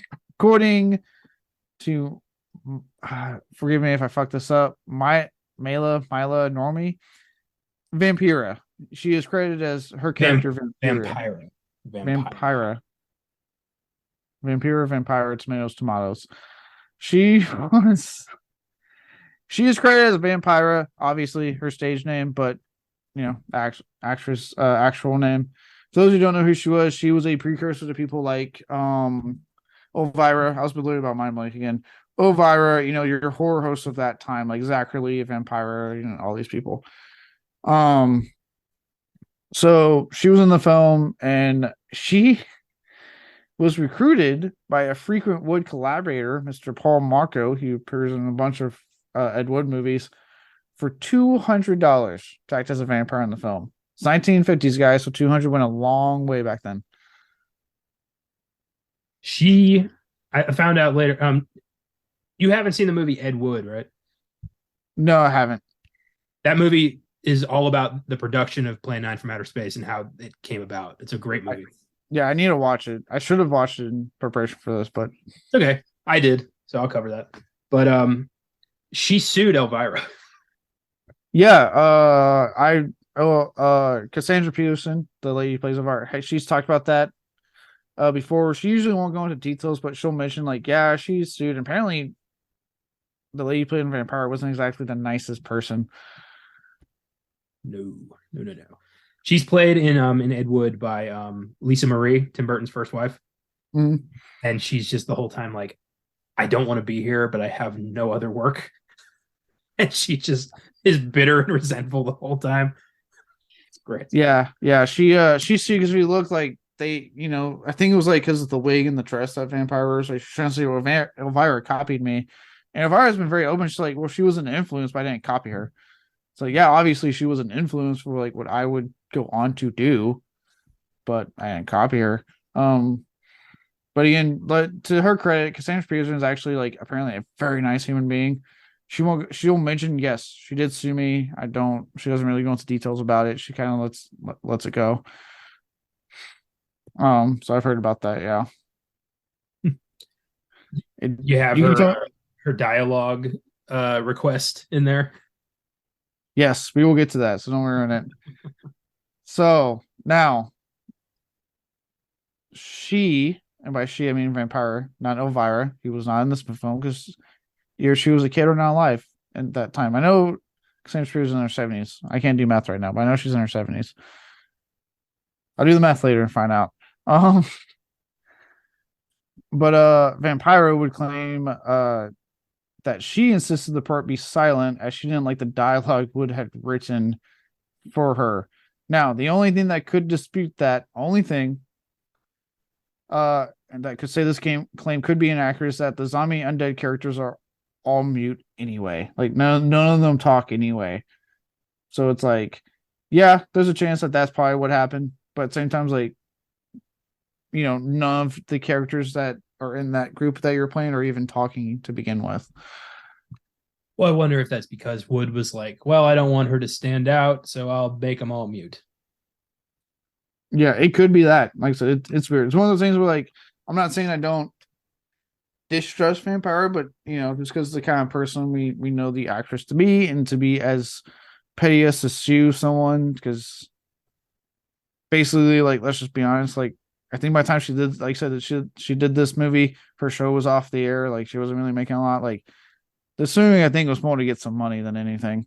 Yep. That's why I'm like, if she could 100% be telling the truth, but at the same time, just knowing her character, there's a chance she's lying to, promote publicity or controversy of some kind. Yeah.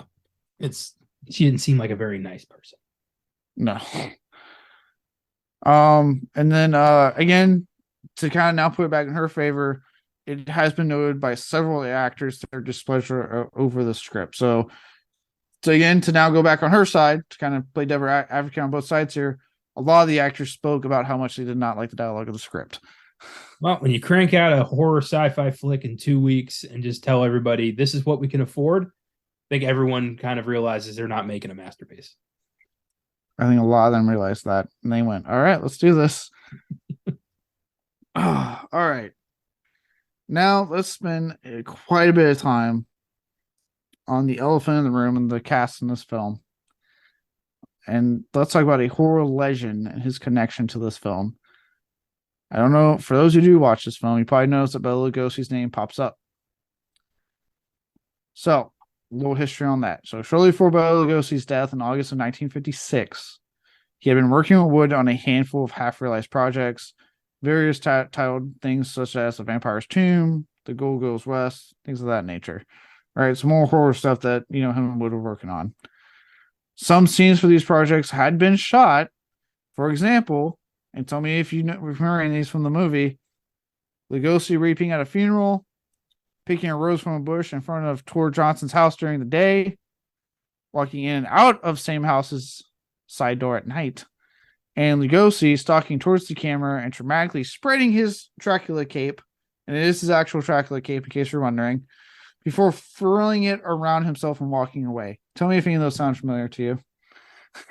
Yes, because I've seen Ed Wood.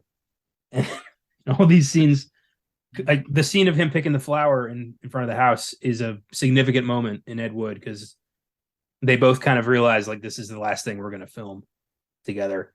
And it's Martin Landau plays Lugosi, and he did an incredible job. He won an Oscar for it, actually. But yeah, Lugosi and Wood became good friends, after Lugosi kind of got kicked out of Hollywood for, drugs and being difficult. In the movie, he has quite a beef with Boris Karloff, but I don't think that was real. Yeah, that I know.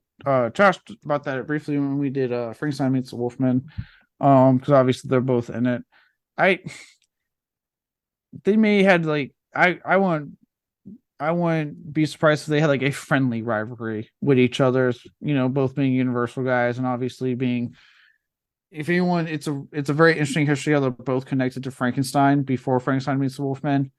How they're both kind of connected to that and the whole history with that, but I'm sure it was more of a friendly thing. I doubt they had like a bitter fucking rivalry. Yeah. In Ed Wood, there's a scene where some like PA dude walks up to Lugosi and was like, "I'm a huge fan. Do you know Boris Karloff?" And Lugosi goes like, "Fuck you," and like goes off on this kid. So I don't think it was that bad. No. Well, and not only that, but I say if they're familiar, because some of these scenes, I don't know if you know bits of them in fucking Plan 9 from Outer Space, because we'll get to that. Yeah, it was, they just kind of sewed him into the film, which I like. I think it's cute. Yeah. So suddenly you're like, hey, that's Lugosi. Well, and so getting to that, these shots were improvised apparently, and only the first two sequences had reached any level of completion. The first two I mentioned, before being shelved due to Lugosi's untimely death at the time. So with that, the story and screenplay for this film, I'm not going to say its original title yet. We're going to get to that when I talk about its release.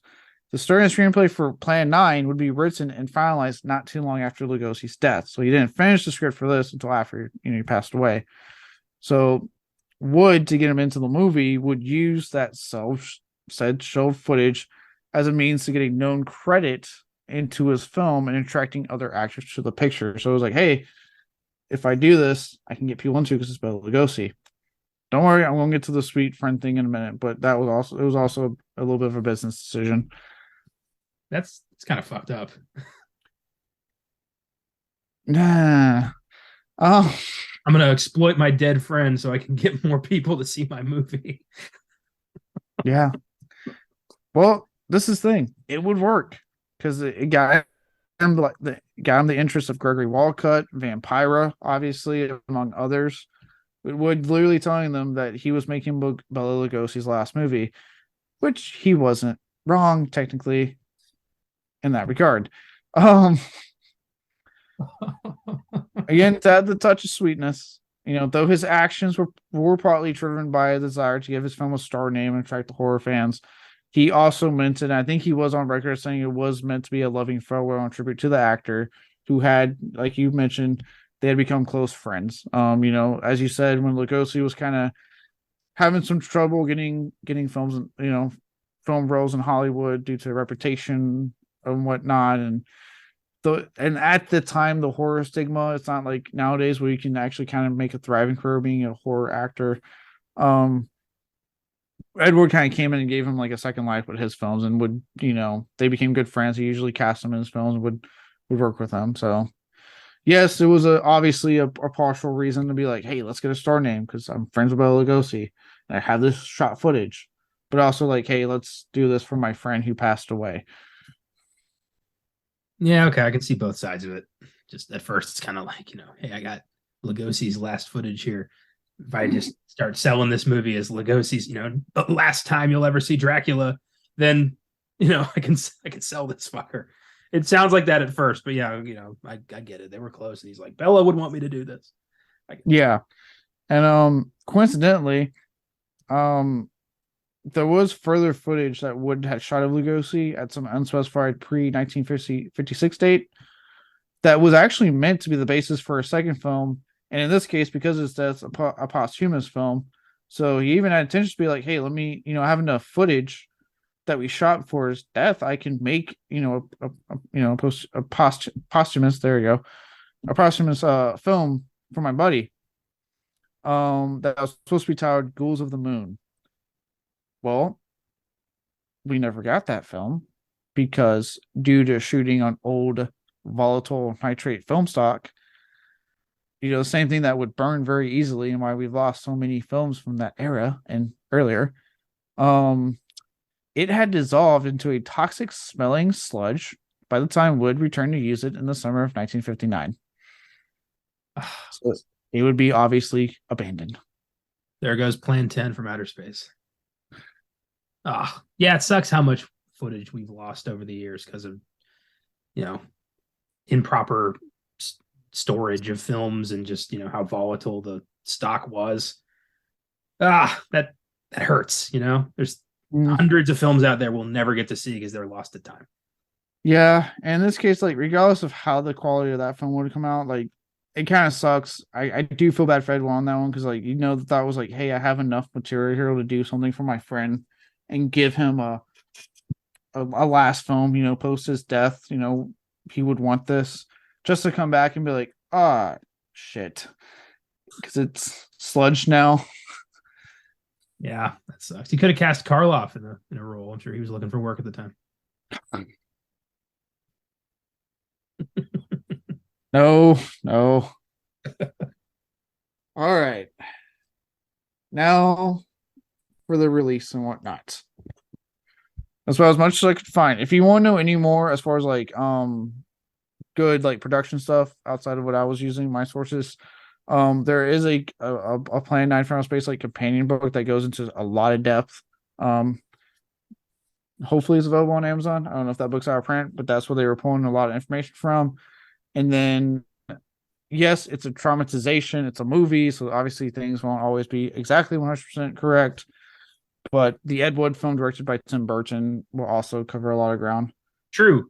I also recommend the book that Ed Wood was based on, Nightmare of Ecstasy by Rudolph Gray, which is a biography of Ed Wood and the production of Plan 9 from Outer Space. So, yeah, all of that will reinforce your knowledge of 50s cult favorites. Yes. So, but again, this is where I was able to pull some interesting stuff. Because again, just with how the show's gonna be, I kind of had to unfortunately pull what was interesting, condense, and try to make it all work. So on that, we're going to move on to like the release stuff. So I started around the bush earlier, but this did not originally have the title it has. Originally this was titled Grave Robbers from Outer Space, which if you watch it, they even say grave robbers in the movie actually. With the fucking psychic for some reason. But it was originally titled Grave Robbers from Outer Space. It was shot in actually November of 1956, with a premiere set for 1957 in March. It had this one premiere. It was a preview screening, and then it just like disappeared for like a year. It took a whole other year before it finally got picked up by the Distributors Corporation of America, DCA. They picked it up in 58. Problem was they would fold. And then Of course. Yep. So they folded, and then it wouldn't be released again until July 1959 by Valiant Pictures, who had acquired a bunch of their movies. And that then with the title change of Plan 9 from Outer Space. That's, yeah, I don't, not, Grave Robbers from Outer Space makes more sense. Yes. What's funny is that this is the supposed like reason people think, or it's believed why he changed it. Um, it's believed Wood may have changed the title himself because apparently he didn't want his backers to know the film was being distributed in the South. If you remember, this was back during we talked about with Reefer Madness, the states basis shit, where like different sectors had different titles and played. You know, it was a weird thing. This was the same time frame. Yeah, can't offend the Bible Belt with your grave robbing movie. Yep. So, which is funny because the people who play grave robbers are from a Baptist church. Oh yeah, because of the backing. Yep. So, okay. Funny enough, though, even though he didn't want them to know that, by 1959, his very backers that he was, I guess, lying to, if you want to believe that, they gave up all hope of seeing a return on their investment. They gave up. The church lost faith. Wow. Yeah. Well, their faith will be restored because now we get into the next interesting part of this whole cycle. Because since then, since it's like kind of somewhat trouble release, this film has gone to achieve one of the most interesting legacies in film history. Widely regarded as one of the worst films of all time, it has also become one of the hugest cult hits of all time. To my perspective, I found an interesting quote, if you will, that pretty much has what kind of says like where a lot of people have stated that the film is simply too amusing to be considered the worst film ever made, with its ineptitude being a part of its charm. So basically, like this film is so bad, how can you hate it? Like holy shit, like you're just laughing the whole way through.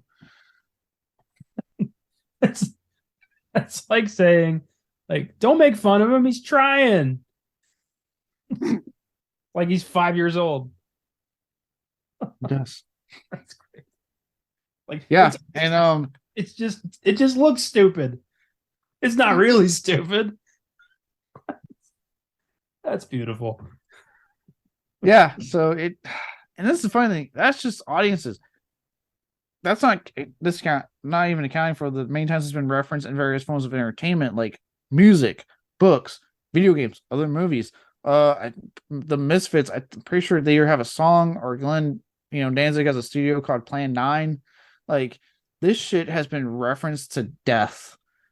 The Because if y'all have ever played the game Destroy All Humans, the the opening is a Criswell lookalike doing a narration much like Plan 9 from Outer Space.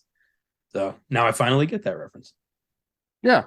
So for what it's worth, like this is one of the most referenced films by like huge various forms of entertainment. Like I said, Detroit Humans, the Misfits, with Danzig referencing it. Like, yeah, it's weird. Like it's considered one of the worst films. One of the worst. I think it used to be considered the worst, but I think it got beat.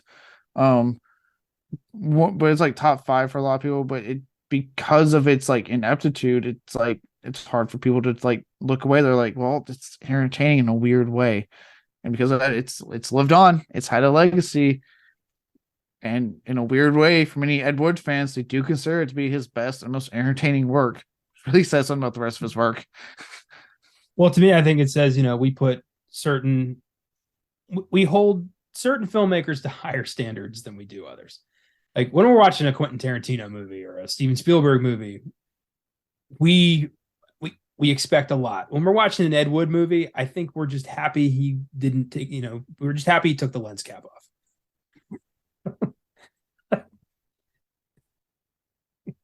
Yeah, well, regardless of how Ed Wood meant for this film to be, it's out. It has attained its place in cinema, and it's never going away. I mean, it is 2023 now. We are still talking about a film from ultimately 1959 when it got its wide like Plan 9 release. 1957, if you want to count, it's Grave Robbers from Outer Space release. I wonder if Ed Wood knew that we all considered him the worst filmmaker of all time. Do you think anyone ever said that to his face? Like, hey, look, it's Ed Wood. You made the worst movie ever. No. I wonder if that would have discouraged him or he would have worn it like a sign of pride. Both. Probably pride. more likely. But yeah, that is my beefy, girthy, meaty, juicy development hell. Ooh, okay. I don't know what to say to that. Good. On that note, then, if you have no idea what to say to that, we can move on to our next segment and start doing some awards for this. Starting with Zack Snyder, the worst scene. What did you come up with? This was hard because it all kind of ran together. There wasn't really a lot of sequences. A lot of people live right next to a cemetery. I learned that. I went with a moment because I was like, really? That's how we're going to play this? It's when the cops are looking in the empty grave and they're like, who does it belong to? And they shine the light on the headstone. They're like, it's Inspector Clay. And there's this big music shock and they all look at each other. And I'm like, well, yeah, we saw him climb out of the grave like a half hour ago. Why is this a surprise to us? Why is it played like this big revelation? Like, we saw the dude climb out. We know he's a zombie. Like, what are you doing? But now they know, even though we, the audience, know. How many giant fuckers that look like Tor Johnson are just walking around this town? Is the 50s, so Tor Johnson back then would have stood out. Nowadays, everyone looks like that. That's true, but in 1959, that was abnormal. Now it's like every third dude at Walmart. I love how Walmart has a reputation of that, and Target has like the nicer reputation. Yeah, yeah, they're the same place, just Target's red. Yeah. But yeah, no, this is no, this that's a good one to pick because yeah, it's like, no, we saw that. We know. It doesn't need I don't need the music. Like, I know. Yeah, it's like if in Empire Strikes Back, like no, I am your father moment, and Luke's like, no, but we saw Luke mention that to the Emperor like earlier in the movie, and we're like, well, yeah, what's the shock? Like, you can't have both. You want the twist? Don't show us the twist earlier. Yeah, do it at the same time, and then we're talking. Yeah. That's a good one. For me, it was this one was hard to immediately like this film just kind of filled with like bad scenes that are just oddly entertaining. But for me, I picked the montage of when the alien saucers are being seen throughout Hollywood and they're showing people's reactions. For one, because it's utterly ridiculous, and also because there's no real like consequence to that throughout the rest of the movie. Like, you don't really like it's not people would just react like, oh, okay, and then move on. Like like it wasn't a big deal. Like, you saw a bunch of alien ships fly over Hollywood. What the fuck? Yeah. I love those moments like in the cockpit when they're looking at the UFO and they're like, you see that? And the steward is like, yep. Wonder what it is. Well, I got to serve the coffee. Like, it's like this happens every day. Yeah. It's ridiculous. And it's like, like a part of me is like getting in my head, like, people react, just fucking react. And then part of me is like, this is fucking too funny. That no one cares. Yeah. None of these people have, acting experience. I don't think they knew how to react. There's, like, that's the best you could get. There's a flying saucer. I'm so glad film has gotten better. If it stayed like this, I would probably be really into football. Speaking of which, you hear about what happens to that one football player real quick? Oh, I do remember. Yeah. The one that collapsed, he had a heart attack apparently. Yeah, I heard about that. Yeah. Crazy shit happening in football, folks. Someone just collapsed. Yeah, there was a racer died in a snowmobile accident. So Jeremy Renner goes to the hospital for a snowmobile accident, and then Ken Block was the racer that died in a snowmobile accident. I'm like, Jesus Christ. Yeah, rough start. to the year. Yeah, luckily okay, so luckily on Jeremy Renner's side, I should say, he is apparently stable and should be fine, but unfortunately for Ken Block. Yeah. Now for the next one, the one about the man himself, Ed Wood. Yeah. First line. Which I am more than comfortable keeping it the Ed Wood. We were going to talk about changing it because we thought maybe is that too harsh on him? No, he's right where he belongs. God, you are like a soulless monster. My line comes from Patrolman Kelton because it's just such a fucking redundant statement.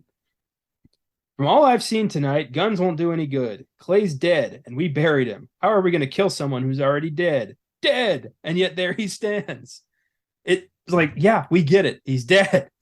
You don't have to say it 3 different ways. It reminded me of The Emperor's New Groove when Kronk's like, oh yeah, the poison chosen to kill Cusco. Cusco's poison. It's like, just stop doing that. Stop adding to the word count.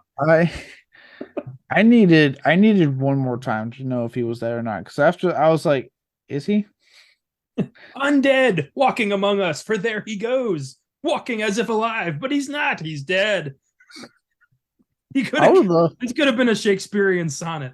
I would love all films to talk like that. Can you imagine if the Saw series dialogue was like that?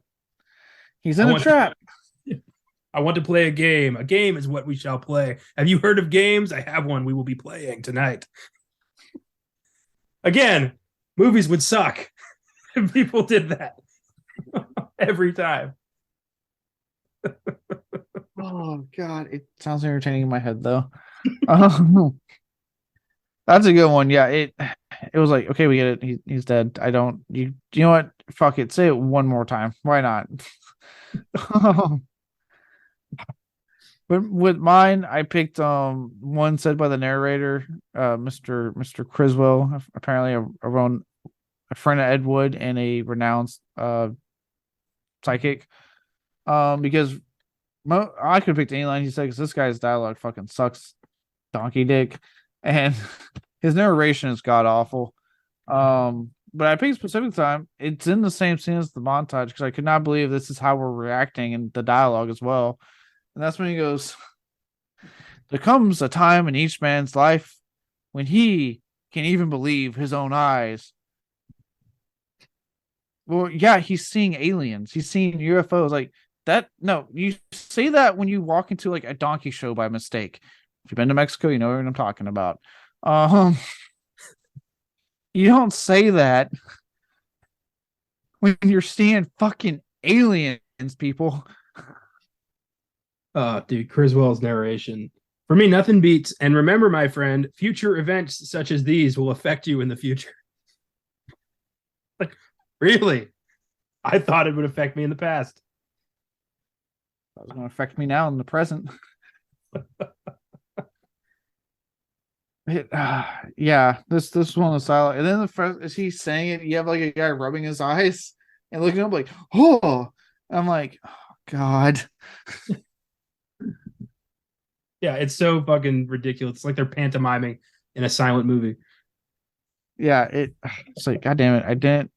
This is not the time to say this line. Okay, it's UFOs. And, boy. But yeah, that's what I put.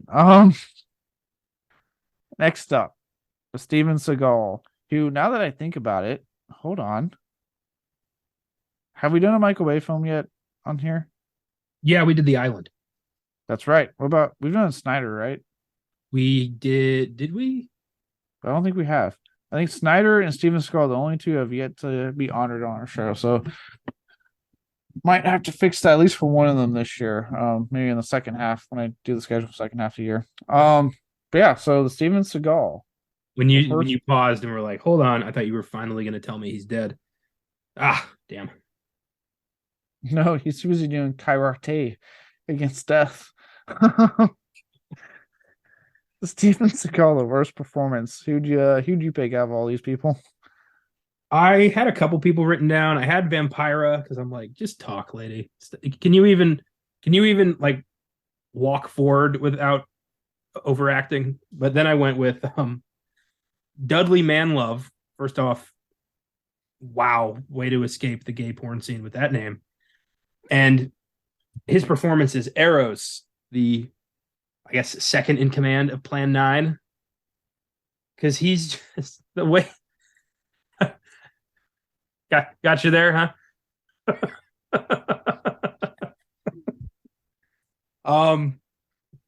He's just, everything is like he's acting like he's a stage actor trying to speak to like the back row. Everything he says is so loud and so enunciated, kind of like this, and it doesn't need to be. And it just got on my nerves immediately. And then he kept going, especially when he's talking about the atom bomb and how we're being bad people and we're stupid, stupid, stupid. And it's just, Jesus, dude. God. Which, by the way, that whole line of dialogue and scene comes out of fucking nowhere in this movie. Like, I did not know this was an environmental movie until then. I was like, what? Your solution to this is raise the dead. And what? that's all you got? That's it. That's what we're doing. All right. Yeah, that's what happens when you write a script in 2 weeks. Yeah, no, he was not that great. And at first it's weird because he talks about how like they're not attacking the humans, and then he becomes really antagonistic at the end of the film out of fucking nowhere. Yeah, doesn't make any sense. He's a joke.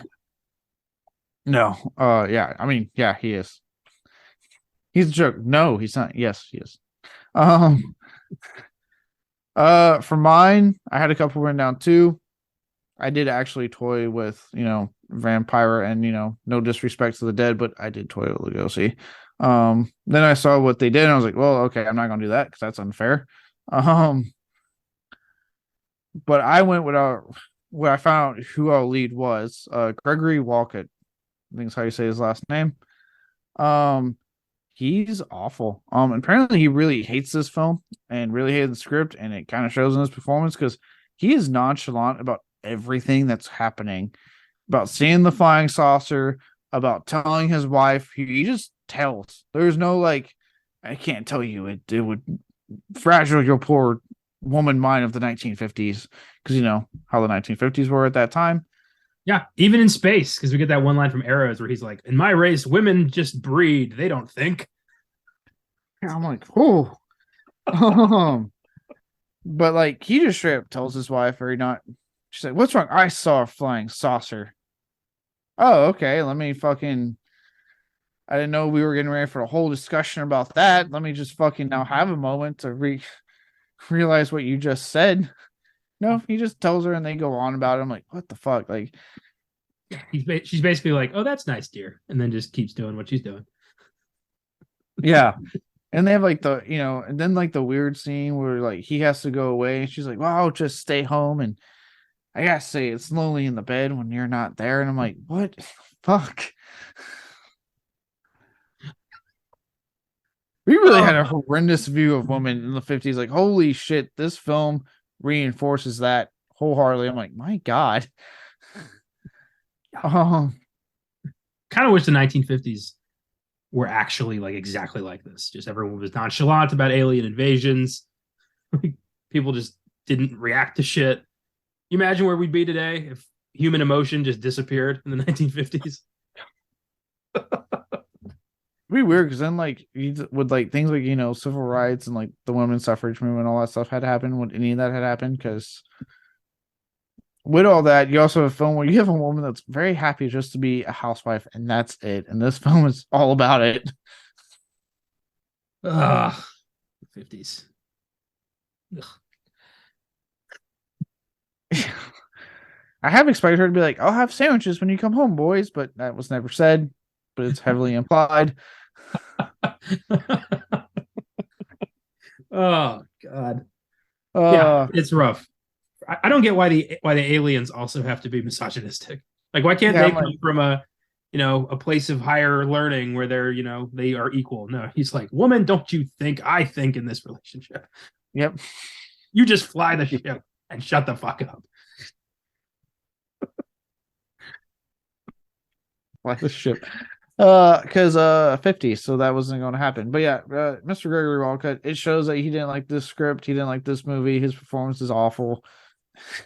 And look, I will say it's funny in a way because you're just sitting going the whole time like this guy is not acting like a fucking human being would in this scenario throughout the whole movie. Aliens, huh? All right. Zombies, huh? Sounds bad. All right. It's just like, okay, what could phase this guy? Yeah, Russians? right. I'm the only one you need for this deadly mission. All right, I'll join. Was he the pilot? I think so. Yeah. Yeah. Yeah, he was. He was pilot. Yeah, he was. He clearly just needed to pay the mortgage and was like, I guess I'm an actor now. This is my job now.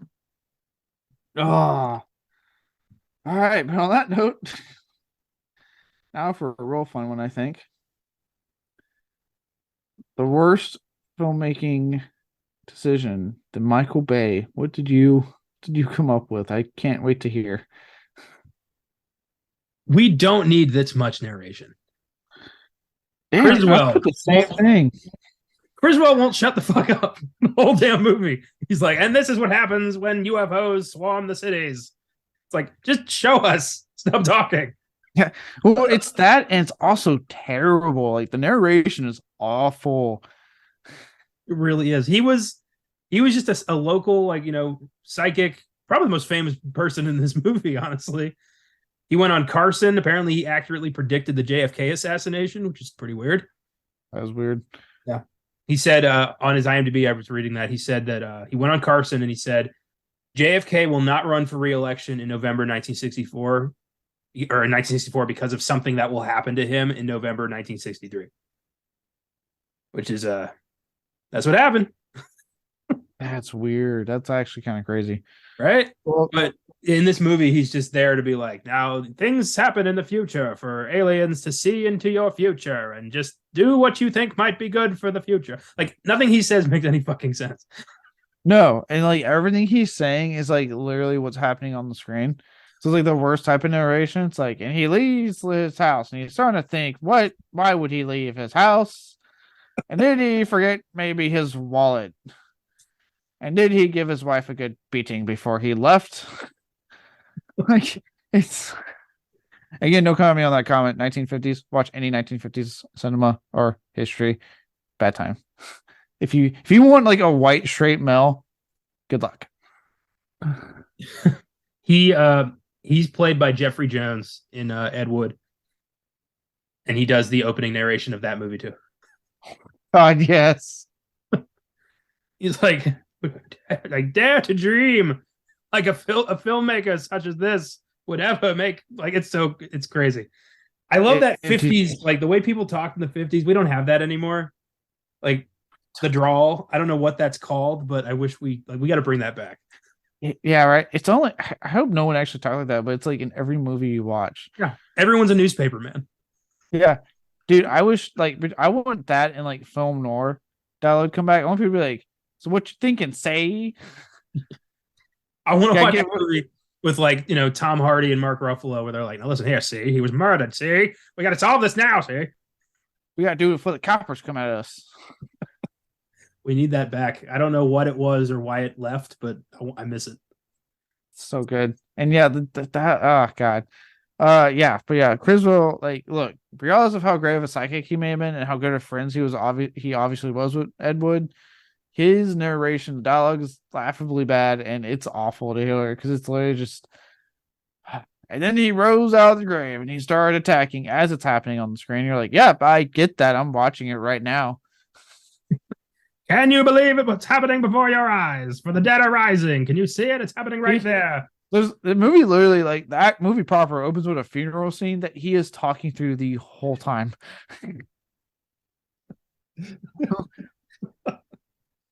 I guess I don't. Maybe they were like that was his caveats. Like, I'll be in the movie, but I decide when I stop talking.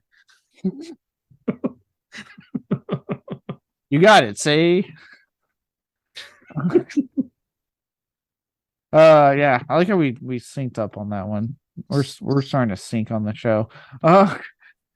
Now let's switch it up here. Let's because we've done our bottom five, our development hell, our awards, right? So let's switch it up, be positive for a second, and let's let's reveal our secret linings. Our server linings. I cannot talk apparently. Our server linings. The one positive we took away from the film, and for what was that for you? Am I allowed to have nothing? I'm just kidding. It's like, I mean, if you absolutely have nothing, I'm not prepared for that moment. I did have to reach because I was like, what can I possibly say about this movie? And I ultimately went with I have in the history of film and everything I've ever seen or been or heard of or anything, I've never seen a zombie attack an alien. So I went with that. I'm like, okay, that's new. Wow. That was funny when he's like, okay, that's close enough. It's close enough. Yeah, I do love he's like, stop it, halt. And then he's like, help! Oh God, no! He immediately goes straight to mommy. He loses all credibility right there. Turn it off. You know, if it was like a newer film, you like, you turn it off, you goddamn bitch. But it's the 50s, so they're not gonna go there. Oh man. Yeah, I was just like, you know what? It looks like shit, but I have never seen this before. The zombie going after an alien, and that's kind of neat. Apparently, this got remade a few years ago, like low budget. Oh yeah, there's been some very low budget remakes. I don't think there's been anything actual like big budget remake happening. No. No. Okay, well, wow. I guess I mine's gonna be a little more deeper than that. But again, I can't help it, but or I don't mind admitting that, like, look, this film is not great. Bad dialogue. No one's acting like a human being. But I won't be lying if I did not say I didn't enjoy it because of that. Because this film, to me, had a very infectious and charming quality to it. And that's because, in a way, look, it's not great, but it's pretty clear Wood does have a passion for film and his work. You can tell he's putting a lot of love and care into this. Like, he is, even if it's exceeding his fucking ambition. The man's trying. He has a passion. He is doing what he can to get the film made, and it shows. And I can't fault him for that. Like, he has a passion for film, for his work, and he's doing what he can to get it out there, regardless of what people think, regardless of the quality of it. And in a way, it's oddly worked for him. I mean, this film is still being, regardless of its quality, it's still being talked about to this day. And we talked about it again. I talked about on Oscar Sunday, I believe, and or FILMGAZM. It's all about the legs, and in a weird way, this film has had legs. It blows my mind because, like, I've watched great movies that have been just lost to time because nobody cares. But then there's this that like has lasted, half a decade, half a century, and people, people watch. They go to midnight screenings of it. There's a documentary about it. Like, people love this movie, and I just can't believe it. Life is not fair. And it really does piss me off sometimes. And see, it makes me happy because this is the one time I think life is incredibly fair right now.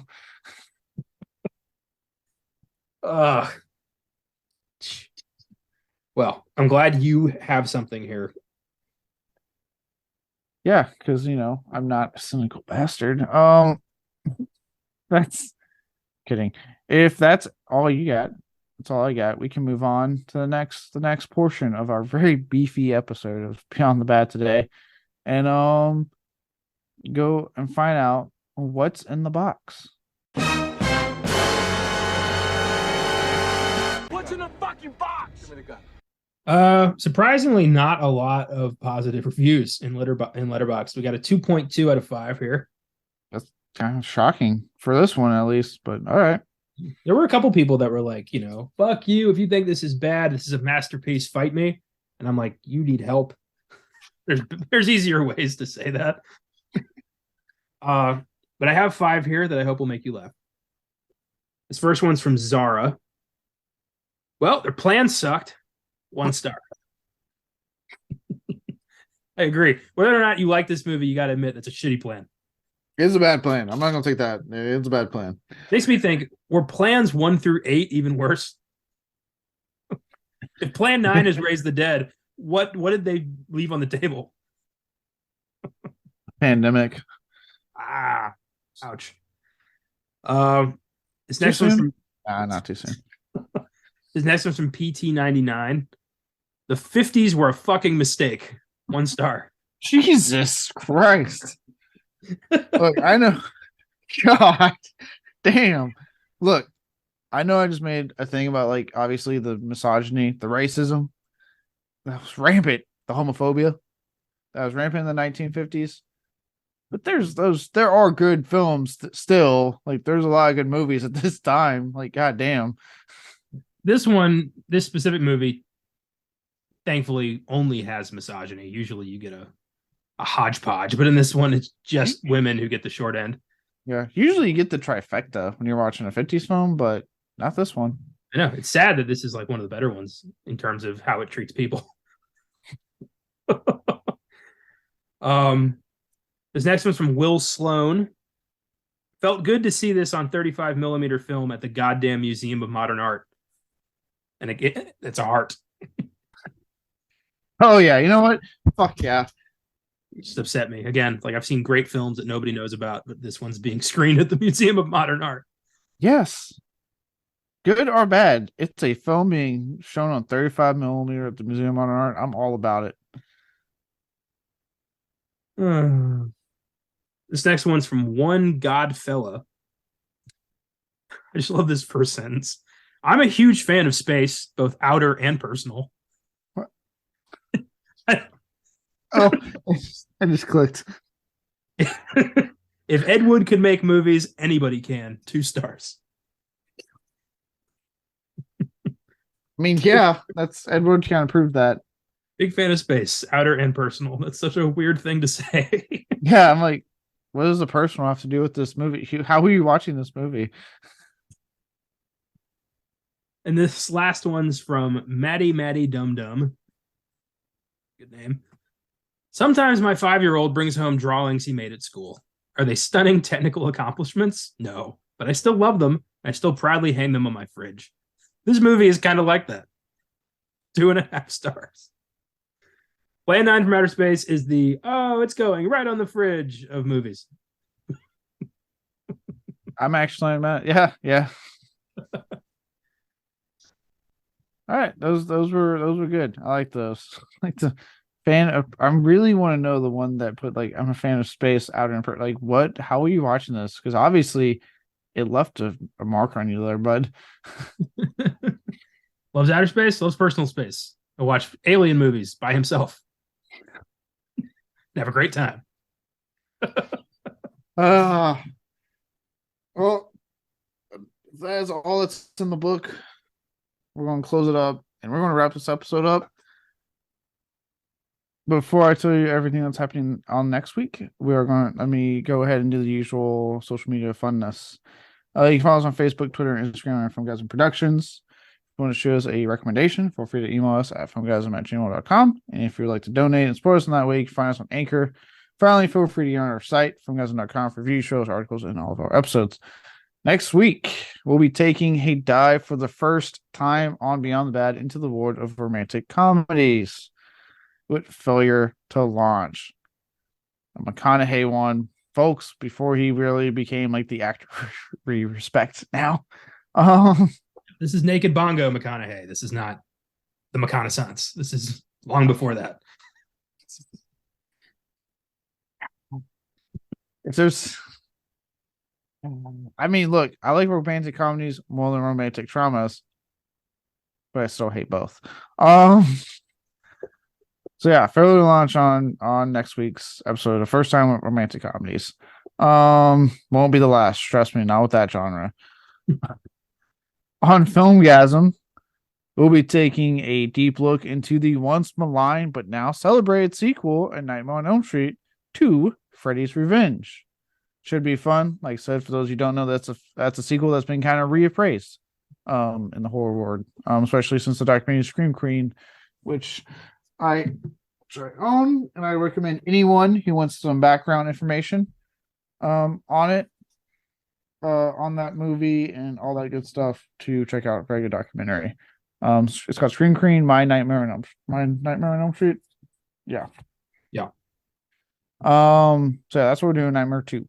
And on Oscar Sunday, they'll be taking a look at the Kurosawa directed epic historical drama, Ran.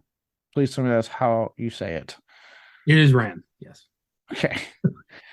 I was like, this is too good to be true. There's no way. It's actually pronounced like Harakiri. It just looks like Ran. Yeah, right. I was like, there's no goddamn way. Until then, first, I want to say thank you for 1 year of this show now. It's been great. And also that, hey, it's a new year. And if you ever need any more motivation to pursue your dreams, specifically, let's say filmmaking, take a page out of Ed Wood and his work. Do whatever it takes to realize your dreams and make that film you've always wanted to. Until then, see y'all next week on Beyond the Bad.